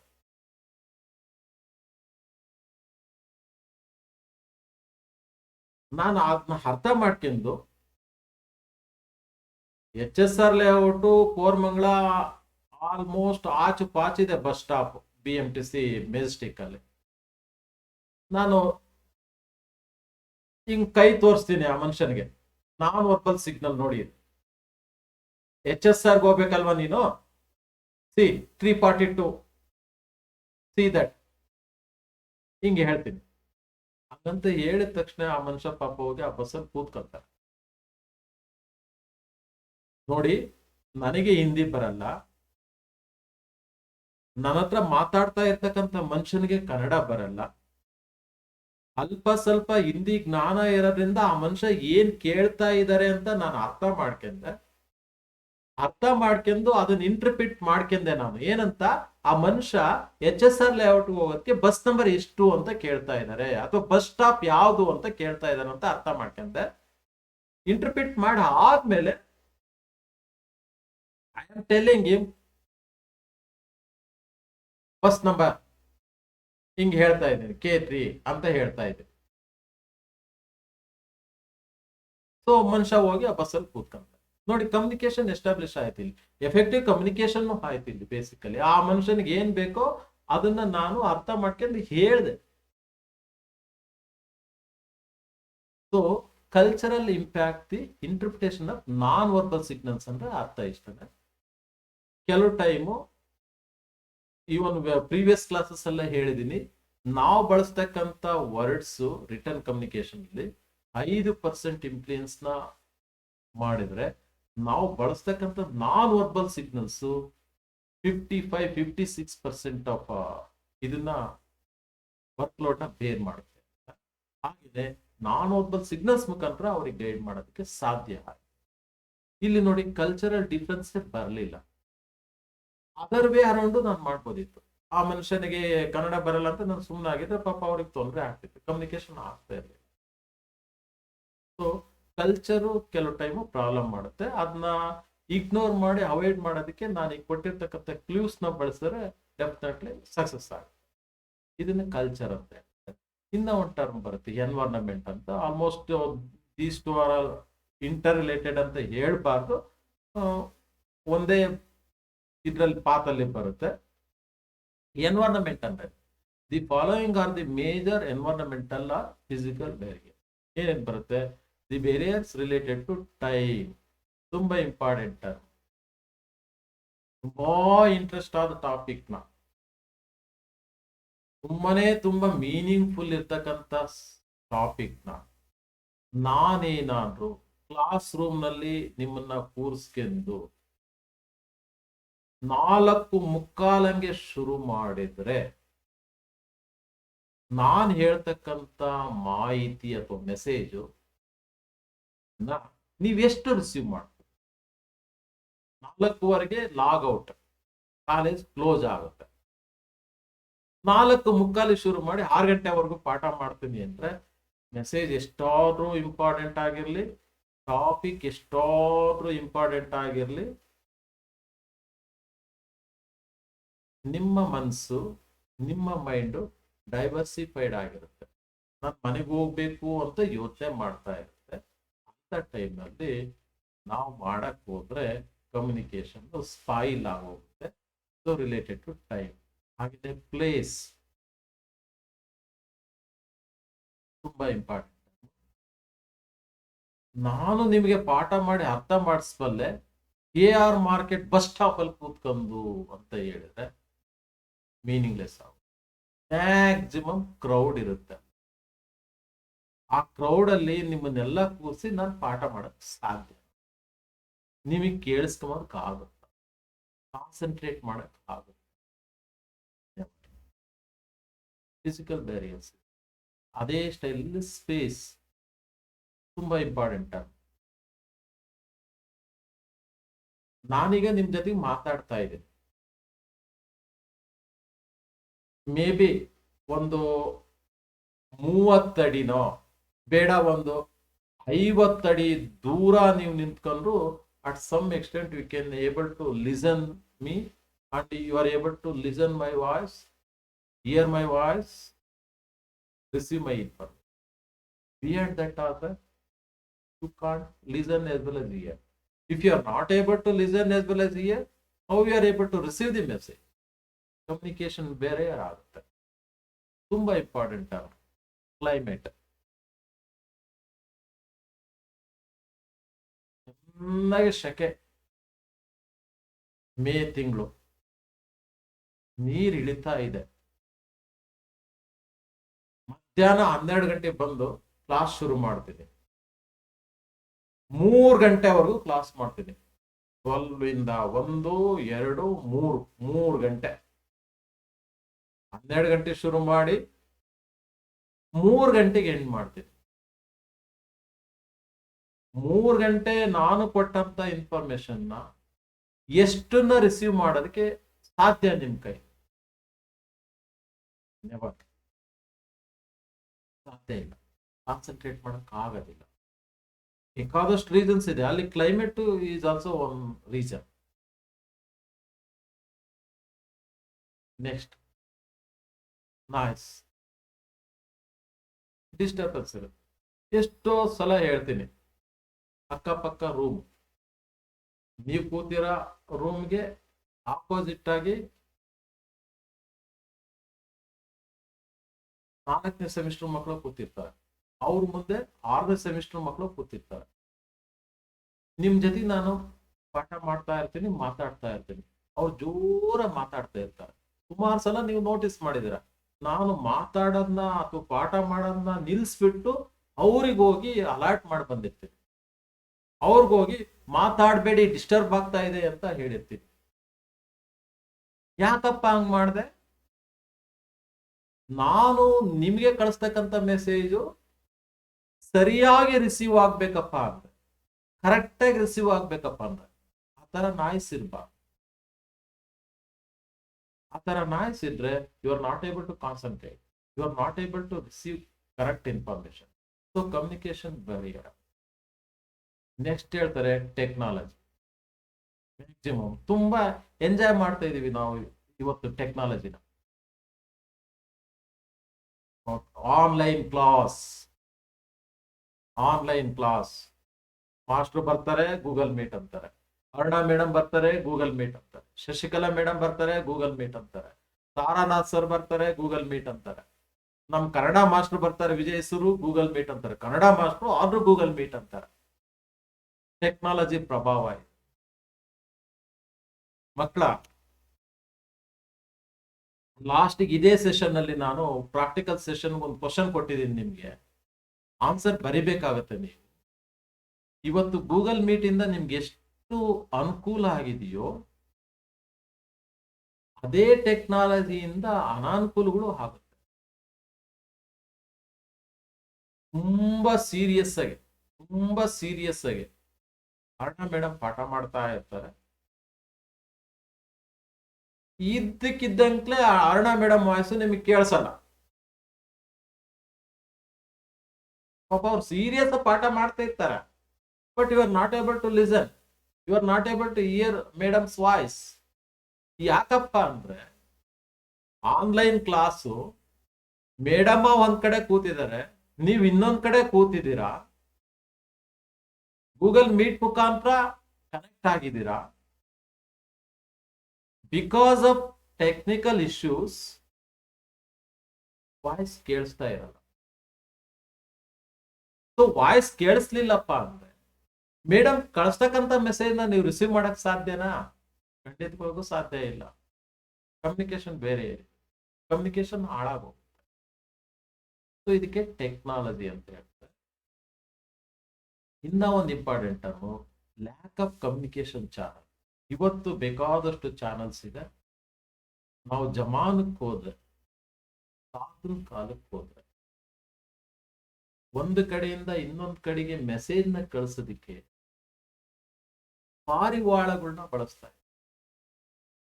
ಚೀಟಿ ಬರ್ದ್ಬಿಟ್ಟು ಪಾರಿವಾಳದ ಕಾಲಿಗೆ ಕಟ್ಟಿ ಹಾರಿ ಬಿಟ್ರೆ ಅದಕ್ಕೆ ಗೈಡ್ ಮಾಡಿರ್ತಿದ್ರು, ಟೀಚ್ ಮಾಡಿರ್ತಿದ್ರು. ಆ ಚೀಟಿನ ಯಾರಿಗೆ ಕೊಡ್ಬೇಕೋ ಅವರಿಗೆ ತಂದು ಕೊಡ್ತಾ ಇತ್ತು. It is also one kind of communication. ಆ ಕಾಲಕ್ಕೆ ಗೂಗಲ್ ಮೀಟ್ ಇರಲಿಲ್ಲ, ವಾಟ್ಸಪ್ ಇರಲಿಲ್ಲ, ಜಿಮೇಲ್ ಇರಲಿಲ್ಲ. ನೀವು ಇನ್ನು ಯಾವ್ಯಾವ ಮೇಲ್ ಬೇಕು ಅವು ಯಾವು ಇರಲಿಲ್ಲ. ಅವಾಗ ಇದ್ದಿದ್ದು ಒಂದೇ ಮೇಲು, ಪಾರಿವಾಳ. ಸೊ ಪಾರಿವಾಳ ಮೆಸೇಜ್ ತಂದು ಕೊಟ್ರೆ ಮೆಸೇಜ್ ರೀಚ್ ಆಗ್ತಿತ್ತು. ಇಲ್ಲಪ್ಪ ಅಂದ್ರೆ ಕಮ್ಯುನಿಕೇಶನ್ ಎಸ್ಟಾಬ್ಲಿಷ್ ಆಗ್ತಾ ಇರಲಿಲ್ಲ. Lack of communication channel, they are not able to communicate. ಇದನ್ನು ಸಹ ಇಶ್ಯೂ ಆಗುತ್ತೆ with respect to communication. Next ಹೇಳ್ತಾರೆ, lack of understanding of the roles and responsibilities. ತುಂಬಾ important. Lack of understanding of the roles and responsibilities. I am a teacher. I am supposed to understand my roles, my responsibilities. ನನ್ನ roll ಏನು, ನನ್ನ responsibility ಅಂತ ಏನು ಅಂತ ನನಗೆ first ಅರ್ಥ ಆಗ್ಬೇಕು. ಅದೇ ಅರ್ಥ ಆಗಿಲ್ಲ ಅಂದ್ರೆ I am not able to communicate with you. Like me, you are a student. You must have to play some role. You have some responsibilities. ನನ್ನ ರೋಲು ರೆಸ್ಪಾನ್ಸಿಬಿಲಿಟಿ ಎಷ್ಟಿರುತ್ತೋ ಅದೇ ಸ್ಟೈಲಲ್ಲಿ ನಿಮ್ಮ ರೋಲು ರೆಸ್ಪಾನ್ಸಿಬಿಲಿಟೀಸು ಇರುತ್ತೆ. ನಾವು ಸಿನ್ಸಿಯರ್ ಆಗಿ ನನ್ನ ರೆಸ್ಪಾನ್ಸಿಬಿಲಿಟಿ, ನನ್ನ ಮಕ್ಕಳಿಗೆ ಪಾಠ ಮಾಡಬೇಕು, ನನ್ನ ಮಕ್ಕಳಿಗೆ ಆನ್ಲೈನ್ ಅಲ್ಲಿ ಪಾಠ ಮಾಡಬೇಕು. ಫಸ್ಟ್ ಸಬ್ಜೆಕ್ಟಿಗೆ ಸಂಬಂಧಪಟ್ಟಂತ ನೋಟ್ಸ್ ಬರಿತೀನಿ. It is my responsibility. Notes ಬರೆದ ಮೇಲೆ by making use of that notes I am going to create a presentation. PPT ready ಮಾಡ್ತೀನಿ, ಪವರ್ ಪಾಯಿಂಟ್ ಪ್ರೆಸೆಂಟೇಶನ್ ರೆಡಿ ಮಾಡ್ತೀನಿ. It is my responsibility. ಮಕ್ಕಳಿಗೆ ತುಂಬಾ ನೀಟಾಗಿ ಅರ್ಥ ಆಗ್ಲಿ, ಅರ್ಥ ಆಗಿದಿಲ್ಲ ಅಂತ ಚೆಕ್ ಮಾಡೋಣ ಅಂತಂದೇಳಿ ನಾನು ರೆಡಿ ಮಾಡಿರ್ತಕ್ಕಂಥ PPT ಮೇಲೆ, ನಾನು ರೆಡಿ ಮಾಡಿರ್ತಕ್ಕಂಥ ನೋಟ್ಸ್ ಮೇಲೆ ಕ್ವಶನ್ಸ್ ನ ರೆಡಿ ಮಾಡ್ತೀನಿ, ಅಸೈನ್ಮೆಂಟ್ಸ್, ಅಸೆಸ್ಮೆಂಟ್ ಮಾಡ್ತೀನಿ, ಆ ಫೈಲ್ ನ ಕ್ರಿಯೇಟ್ ಮಾಡ್ತೀನಿ. ಇವತ್ತು ಕೊರೋನಾ ಟೈಮು, ಮಕ್ಕಳಿಗೆ ಎಲ್ಲರಿಗೂ ಇಂಟರ್ನೆಟ್ ಫೆಸಿಲಿಟೀಸ್ ಇರುತ್ತೋ ಇಲ್ವೋ ಗೊತ್ತಿಲ್ಲ. ನಾವು ಆನ್ಲೈನ್ ಕ್ಲಾಸ್ನ ಕಾಲ್ ಮಾಡಿದಾಗ ಅವ್ರಿಗೆ ಅಟೆಂಡ್ ಆಗಕ್ ಆಗುತ್ತೋ ಇಲ್ವೋ. ಒಂದ್ ವೇಳೆ ಮಕ್ಳೇನಾರ ಕ್ಲಾಸ್ ಮಿಸ್ ಮಾಡಿದ್ರೆ ಈ ಮೆಸೇಜ್ನ ಅವ್ರಿಗೆ ತಳಿಸ್ಲೇಬೇಕು ಅಂತ ಕೂತ್ಬಿಟ್ಟು ನಮ್ಮ ನೋಟ್ಸ್ನ ನೋಡಿ, ನಮ್ಮ ಪ್ರೆಸೆಂಟೇಶನ್ ನೋಡಿ ವಿಡಿಯೋ ರೆಡಿ ಮಾಡ್ತೀನಿ. It is my responsibility. CDS students, ಮಕ್ಕಳ, ನಿಮಗೆ 1 ಗಂಟೆ ನಾವು ಪಾಠ ಮಾಡಬೇಕು ಅಂದ್ರೆ 4 ಫೈಲ್ಸ್ ನ ರೆಡಿ ಮಾಡಬೇಕು. ನಾನು ಆಸ್ ಎ ರೋಲ್ ಟೀಚರ್ ಆಗಿ ನನ್ನ ರೋಲ್ ನಾನು ಪ್ಲೇ ಮಾಡಬೇಕು ಅಂದ್ರೆ ನನಗೆ ಈ ರೆಸ್ಪಾನ್ಸಿಬಿಲಿಟಿ ಇದೆ. 4 ರೆಸ್ಪಾನ್ಸಿಬಿಲಿಟೀಸ್ ಇದೆ. ನೋಟ್ಸ್ ಬರೀಬೇಕು, PPT ರೆಡಿ ಮಾಡಬೇಕು, ಆಕ್ಟಿವಿಟೀಸ್ ರೆಡಿ ಮಾಡಬೇಕು, ವಿಡಿಯೋ ರೆಡಿ ಮಾಡಬೇಕು. ಮಾಡಿದ್ನೆಲ್ಲ ನಿಮಗೆ ಕಮ್ಯುನಿಕೇಟ್ ಮಾಡಬೇಕು. As a teacher, I am going to play all these things. ಅಥವಾ I will take all this responsibility. As a student ಆಗಿ ನೀವೇನ್ ಮಾಡಬೇಕು? ಮಾಸ್ಟ್ರು ನೋಟ್ಸ್ ಕೊಡ್ತಾರೆ, ಮಾಸ್ಟ್ರು PPT ಕಳಿಸಿದ್ದಾರೆ, ಮಾಸ್ಟ್ರು ವಿಡಿಯೋ ಕಳಿಸಿದ್ದಾರೆ, ಮಾಸ್ಟ್ರು ಆಕ್ಟಿವಿಟಿ ಸೀಟ್ ಕಳಿಸಿದ್ದಾರೆ. ಚಾಚು ತಪ್ಪದಂಗೆ 1 ಸಲ 2 ಸಲ 3 ಸಲ ಅರ್ಥ ಆಗೋವರೆಗೂ ವಿಡಿಯೋ ನೋಡ್ಬೇಕು. ವಿಡಿಯೋ ನೋಡಿಯಪ್ಪ ಅಂತ ಕಳಿಸಿದ್ರೆ ಸುಮ್ಮನೆ ವ್ಯೂ ಒಂದು ಕ್ಲಿಕ್ ಮಾಡಿ ಕೈ ಬಿಟ್ಬಿಟ್ರೆ what is the use of it? You are not going to do your role at all. Student role ನೀವು ಪ್ಲೇ ಮಾಡ್ತಾ ಇಲ್ಲ.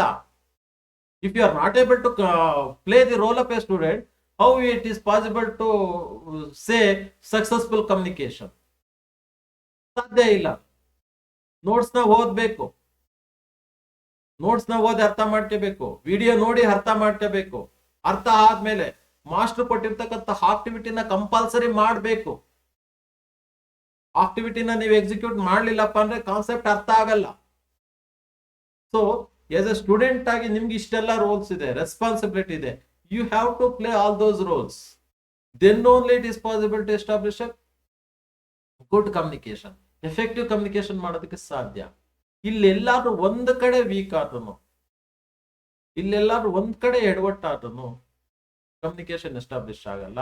ಅದಕ್ಕೆ ಈ ಲೈನ್ ಹೇಳ್ತಾ ಇರೋದು, lack of understanding of the roles and responsibility. ಇದರ್ಥ ನಿಮಗೆ ನಿಮ್ ರೆಸ್ಪಾನ್ಸಿಬಿಲಿಟಿ ಏನಂತಲೇ ಗೊತ್ತಿಲ್ಲ. ನಾನು ಕ್ಲಿಯರ್ ಆಗಿ ಹೇಳಿದೆ, I am going to play the role of a teacher. My responsibility is to prepare a notes, prepare a PPT, prepare an activity sheet, prepare an video. It is crystal clear. ತುಂಬಾ ನೀಟಾಗಿ ನನ್ನ responsibilities ನ ಮಾಡ್ತಾ ಇದ್ದೀನಿ, ನನ್ನ ರೋಲ್ನ ನಾನು play ಮಾಡ್ತಾ ಇದ್ದೀನಿ. ನಿಮ್ಗೆ ಇಲ್ಲೇವರೆಗೂ ಅರ್ಥ ಆಗಿಲ್ಲ ನಾನು ಯಾರು, ನಾನು ಒಬ್ಬ ಸ್ಟೂಡೆಂಟ್. ಫಸ್ಟ್ ಅರ್ಥ ಮಾಡ್ಕೋಬೇಕು ನನ್ನ ರೆಸ್ಪಾನ್ಸಿಬಿಲಿಟಿ ಏನು. ನಾನು ಚೆನ್ನಾಗಿ ಓದ್ಬೇಕು, ಟೀಚರ್ ಕಳಿಸಿರ್ತಕ್ಕಂಥ ಎಲ್ಲ ಮೆಟೀರಿಯಲ್ ಬಳಸಿ ಚೆನ್ನಾಗಿ ಓದ್ಬೇಕು. You have to take that responsibility.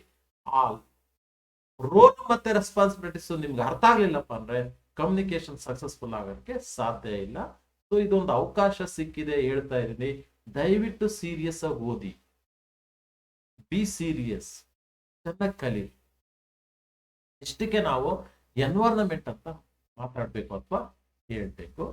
ಇದಾದ್ಮೇಲೆ ತುಂಬಾ ಇಂಪಾರ್ಟೆಂಟ್ ಒಂದು ಫ್ಯಾಕ್ಟರ್ ಇದೆ. ಆ ಫ್ಯಾಕ್ಟರ್ ಹೆಸರು ಆಟಿಟ್ಯೂಡ್ ಅಂತ. ಇದು ಚೇಂಜ್ ಆಗ್ಲಿಲ್ಲಪ್ಪ ಅಂದ್ರೆ ಕಮ್ಯುನಿಕೇಶನ್ ಎಸ್ಟಾಬ್ಲಿಷ್ ಆಗೋದಕ್ಕೆ ಸಾಧ್ಯನೇ ಇಲ್ಲ. ಏನ್ ಆಟಿಟ್ಯೂಡ್ ಅಂದ್ರೆ, it can be positive, negative or neutral, but affects communication. ತುಂಬಾ ಇಂಪಾರ್ಟೆಂಟ್.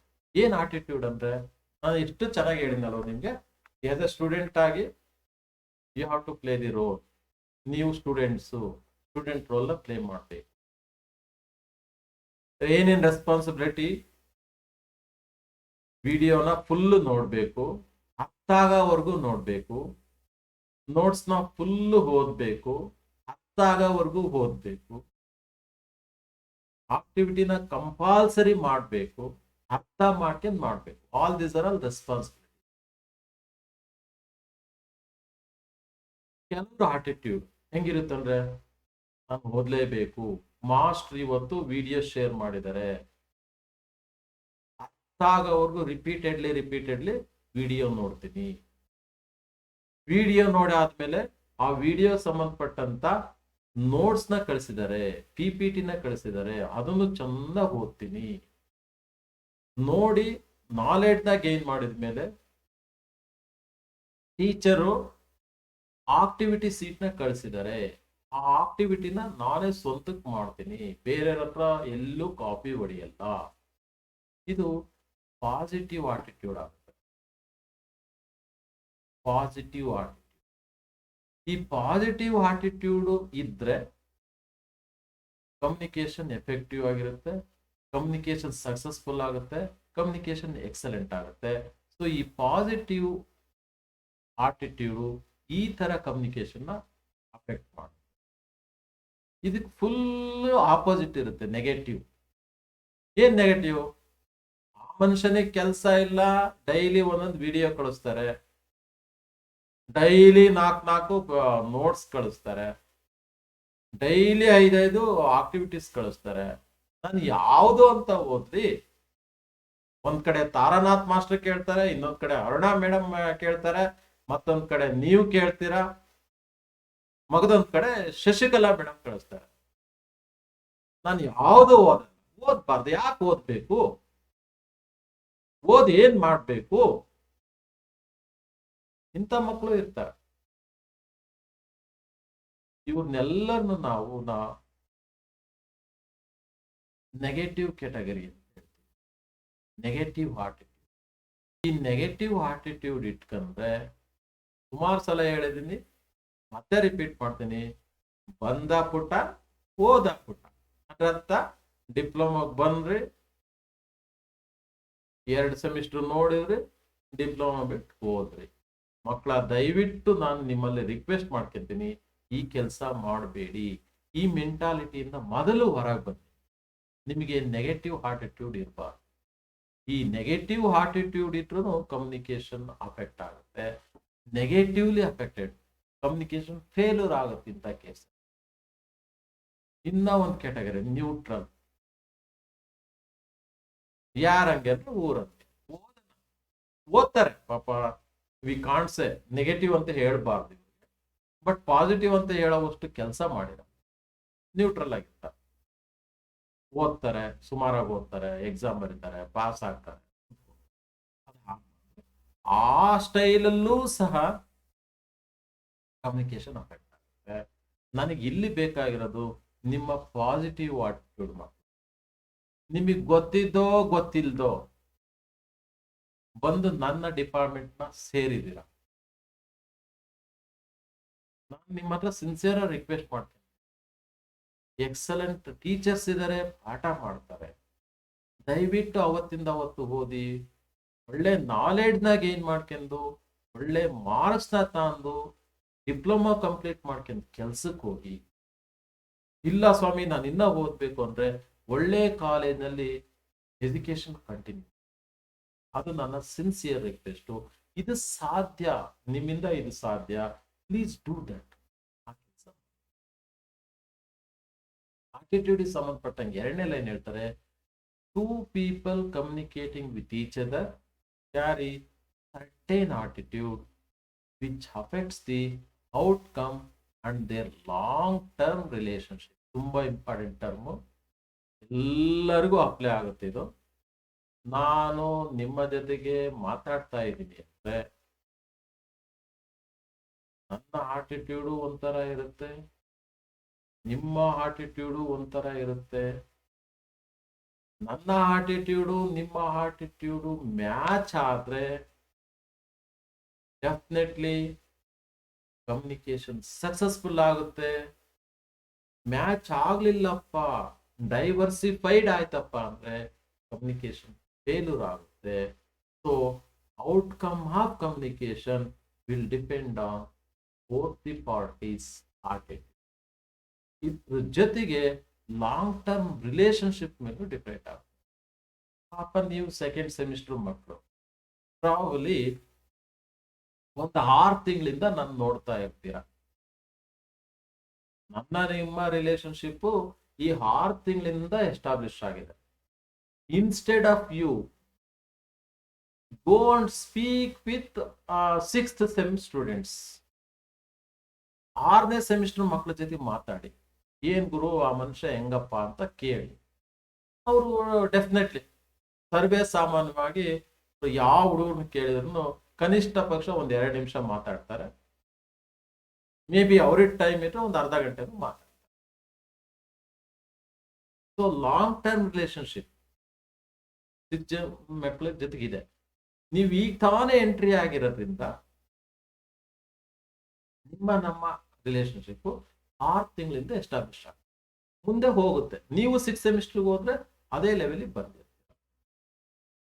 ಸೊ ನಮ್ಮ ಆಟಿಟ್ಯೂಡು ಇದ್ರ ಮೇಲೂ ಸಹ ಡಿಪೆಂಡ್ ಆಗುತ್ತೆ. 3ನೇ ಪಾಯಿಂಟ್ ಹೇಳ್ತಾರೆ, differing perception can form major barriers in communication. ಈ ಆಟಿಟ್ಯೂಡ್ ನಲ್ಲಿ ಬರ್ತಕ್ಕಂಥ ಇನ್ನ ಒಂದು ವರ್ಡ್ ಏನಪ್ಪಾ ಅಂದ್ರೆ ಪರ್ಸೆಪ್ಷನ್. ಪರ್ಸೆಪ್ಷನ್ ಅಂದ್ರೆ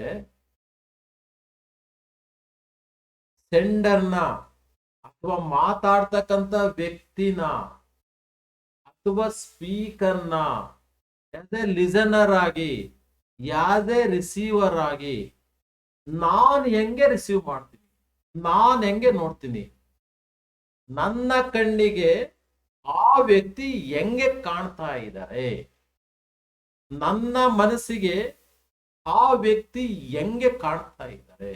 ಪರ್ಸೆಪ್ಷನ್. ಈ ಪರ್ಸೆಪ್ಷನ್ ಮೇಜರ್ ರೋಲ್ ನ ಪ್ಲೇ ಮಾಡುತ್ತೆ.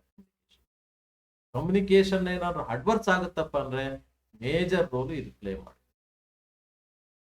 ಈ ಪರ್ಸೆಪ್ಷನ್ ಈ ಸಂಬಂಧಪಟ್ಟಂಗೆ ಈ 3 ಪ್ರಾಬ್ಲಮ್ಸ್ ನಲ್ಲಿ ತಗಲಾಕ. ಒಂದೇದು ಹೇಳ್ತಾರೆ jumping to conclusion. Jumping to conclusion ಅಂದ್ರೆ ಎಚ್.ಒ.ಡಿ ಸರಾ HOD ಸರ್ರಾ ಅಂತ ಅನ್ಬೇಕಾದ್ರೆ ನಿಮ್ಗೆ ಆಲ್ರೆಡಿ ಮನ್ಸಿಗೆ ಬಂದ್ಬಿಟ್ಟಿರುತ್ತೆ, ಓ ಈ ಮನುಷ್ಯ ಇಷ್ಟೇನೆ, ಹಿಂಗೆ ಹೇಳ್ತಾರೆ ಈಗ ಬಂದು, ಹಂಗೆ ಹೇಳ್ತಾರೆ ಹಿಂಗೆ, ಪರ್ಸೆಪ್ಷನ್, ಕನ್ಕ್ಲೂಷನ್ ಬಂದ್ಬಿಡ್ತೀರಾ. ಅಥವಾ ಇನ್ನೊಬ್ರು XYZ ಟೀಚರಾ, ಬಂಕ್ ಮಾಡ್ಬೋದಾ, ಕನ್ಕ್ಲೂಷನ್ ಬಂದ್ಬಿಡ್ತೀರಾ. ಅಥವಾ ಅವ್ರು ಇಷ್ಟನೇ ಅಲ್ವಾ ಹೇಳೋದು, ಅವ್ರು ಇನ್ನೇನು ಹೇಳೋದಕ್ಕೆ ಸಾಧ್ಯ ಇಲ್ಲ ಅಲ್ವಾ. ಒಂದ್ ವೇಳೆ XYZ ಟೀಚರ್ ಯಾರೋ ಬರ್ತಾರೆ, ಅವ್ರು ನಿಮಗೆ ಇಷ್ಟ ಇರಲ್ಲ, ಅವ್ರು ಬಂದ್ ಪಾಠ ಮಾಡೋದಕ್ಕೆ ಶುರು ಮಾಡೋದಕ್ಕಿಂತ ಮೊದ್ಲಿಗೆ ನೀವು ತೀರ್ಮಾನ ಮಾಡ್ಬಿಟ್ಟಿರ್ತೀರ, ಏನು, ಆ ಟೀಚರ್ ಹೇಳೋದು ನನಗೆ ಅರ್ಥ ಆಗಲ್ಲ, ಆ ಟೀಚರಿಗೆ ಕರೆಕ್ಟಾಗಿ ಪಾಠ ಮಾಡಕ್ ಬರಲ್ಲ, ಆ ಟೀಚರ್ ಹೇಳೋದೆಲ್ಲ ವೇಸ್ಟು ಅಂತ ನೀವು ಡೆಸ್ಕ್ ಮೇಲೆ ಯೋಚನೆ ಮಾಡ್ಕೊಂತ ಕೂತ್ರೆ, ನೀವು ಫಿಸಿಕಲ್ ಆಗಿ ಡೆಸ್ಕ್ ಮೇಲೆ ಕೂತ್ಕೊಂಬೋದು ವೇಸ್ಟು ಅಂತ ನಾನು ಹೇಳ್ತೀನಿ. ಆ ತರ ಡೈರೆಕ್ಟ್ ಆಗಿ ಕನ್ಕ್ಲೂಷನ್ ಬರಬಾರದು. ಯಾವ ಹುತ್ತದಲ್ಲಿ ಯಾವ ಹಾವಿದೆಯೋ ಗೊತ್ತಿಲ್ಲ, ಕನ್ಕ್ಲೂಷನ್ ಯಾಕೆ ಮಾಡಬೇಕು? ಮರಕ್ಕಿಂತ ಮರ ದೊಡ್ಡದು, ಕನ್ಕ್ಲೂಷನ್ ಯಾಕೆ ಮಾಡಬೇಕು? ಪ್ರತ್ಯಕ್ಷವಾಗಿ ಕಂಡದ್ದನ್ನ ಪರಾಮರ್ಶಿ ನೋಡು, ಮತ್ತೆ ಚೆಕ್ ಮಾಡಿ ವೆರಿಫೈ ಮಾಡಿ ನೋಡು, ಕನ್ಕ್ಲೂಷನ್ ಬರಬೇಡ. ಈ ಆಟಿಟ್ಯೂಡ್, ಈ ಮೆಂಟಾಲಿಟಿ ಚೇಂಜ್ ಆಗ್ಲೇಬೇಕು. ಆಸ್ ಎ ಸ್ಟೂಡೆಂಟ್ ಆಗಿ ಡೈರೆಕ್ಟ್ ಆಗಿ ಕನ್ಕ್ಲೂಷನ್ ಬರಬಾರ್ದು, ಅಳ್ದು ತೂಗಿ ಕನ್ಕ್ಲೂಡ್ ಮಾಡಬೇಕು. ಮೆಸೇಜ್ ನ ಕಂಪ್ಲೀಟ್ ಗ್ಯಾದರ್ ಮಾಡಬೇಕು, ಗ್ಯಾದರ್ ಮಾಡಿ ಮೆಸೇಜ್ ನ ಅರ್ಥ ಮಾಡ್ಕೊಂಡ ಮೇಲೆ ಕನ್ಕ್ಲೂಡ್ ಮಾಡಬೇಕು. ಇಲ್ಲ ಅಂದ್ರೆ ಕಮ್ಯುನಿಕೇಶನ್ ಹಾಳಾಗುತ್ತೆ. ಎರಡನೇದು ಇದಕ್ಕೆ ಸಂಬಂಧಪಟ್ಟಿದೆ ಸ್ಟೀರಿಯೋ ಟೈಪಿಂಗ್ ಅಂತ. ಸ್ಟೀರಿಯೋ ಟೈಪಿಂಗ್ ಅಂದ್ರೆ 6 ತಿಂಗಳು ನನ್ನ ನಿಮ್ಮ ಸಂಬಂಧ ಅಂತ ಹೇಳಿದೆ, ಸುಮಾರು ವಿಷಯ ನನ್ನ ಬಗ್ಗೆ ನಿಮಗೆ ಗೊತ್ತಿದೆ. I believe like that, definitely believeness ಸತ್ಯ ಆಗುತ್ತೆ. ನನ್ನ ಬಗ್ಗೆ ಸುಮಾರು ಮಾಹಿತಿ ನಿಮ್ಮ ಹತ್ರ ಇದೆ. ನಾನು ನಿಮ್ಮ ಮುಂದೆ ಬಂದ ತಕ್ಷಣನೇ ಅದೆಲ್ಲ ನಿಮ್ಮಿಂದ ಬರುತ್ತೆ. ಈ ಮನುಷ್ಯ ಹಂಗೆ, ಈ ಮನುಷ್ಯ ಹಿಂಗೆ, ಈ ಮನುಷ್ಯ ಯಾವಾಗ ಹೆಂಗಿರ್ತಾರೋ ಗೊತ್ತಿಲ್ಲ. ಬಂದ್ಬಿಟ್ಟು ಚೆನ್ನಾಗೆ ಕೆಲವು ಟೈಮು ಹಿತವಚನ ಹೇಳ್ತಾರೆ, ಇನ್ನೊಂದ್ಸಲ ಬಂದು ಯೋಗಾಸನ ಅಂತ ಹೇಳ್ತಾರೆ, ಮತ್ತೊಂದ್ಸಲ ಬಂದು ಯಾವ್ದೋ ಒಂದು ಆಟ ಆಡಿಸ್ತಾರೆ, ಲಾಸ್ಟಿಗೆ ಬಂದ್ಬಿಟ್ಟು ತರಲೆ ಮಾಡಿದ್ರೆ ಬೈತಾರೆ. ಇದೆಲ್ಲ ಐಡಿಯಾಸ್ ಉಂಟು ನಿಮಗೆ. ಈ ಎಲ್ಲಾ ಮಾಹಿತಿನೂ ನನ್ನ ಬಗ್ಗೆ ನಿಮ್ಮ ತಲೆನಲ್ಲಿ ಇದೆ. ಇರ್ತಕ್ಕಂಥ ಮಾಹಿತಿನ ಕನ್ಸ್ಟ್ರಕ್ಟಿವ್ ಬಳಸ್ಕೊಂಡ್ರೆ ಕಮ್ಯುನಿಕೇಶನ್ ಸೂಪರ್ ಆಗುತ್ತೆ. ಅದನ್ನ ಉಲ್ಟಾ ಆಗ್ಲೇ ಹೇಳಿದೆ ನಿಮಗೆ, ನೆಗೆಟಿವ್ ಆಟಿಟ್ಯೂಡ್ ಆ ತರ ಏನಾರ ಇಂಟರ್ಪ್ರಿಟ್ ಮಾಡ್ಕೊಂಡು ಉಲ್ಟಾ ಬಳಸ್ಕೊಂಡ್ರೆ ತೊಂದರೆ. So at some extent stereotyping ಸಹ ತೊಂದರೆ. ಎಲ್ಲಾರು ಈ ತಪ್ಪು ಮಾಡ್ತೀರಾ ಮಕ್ಕಳ. Unstated assumptions about others values and beliefs ತುಂಬಾ ಇಂಪಾರ್ಟೆಂಟ್. ಅನ್ಸ್ಟೇಟೆಡ್ ಅಸಂಪ್ಷನ್ಸ್ ನಿಮಗೆ ನೀವೇ ಅಸ್ಯೂಮ್ ಮಾಡ್ಕೊಂಡ್ಬಿಡೋದು, ಅವ್ರ ಹಂಗೆ ಇವ್ರ ಹಿಂಗೆ, ಆ HOD ತುಂಬಾ ಸ್ಟ್ರಿಕ್ಟು, ಆ ಮನುಷ್ಯ ತುಂಬಾ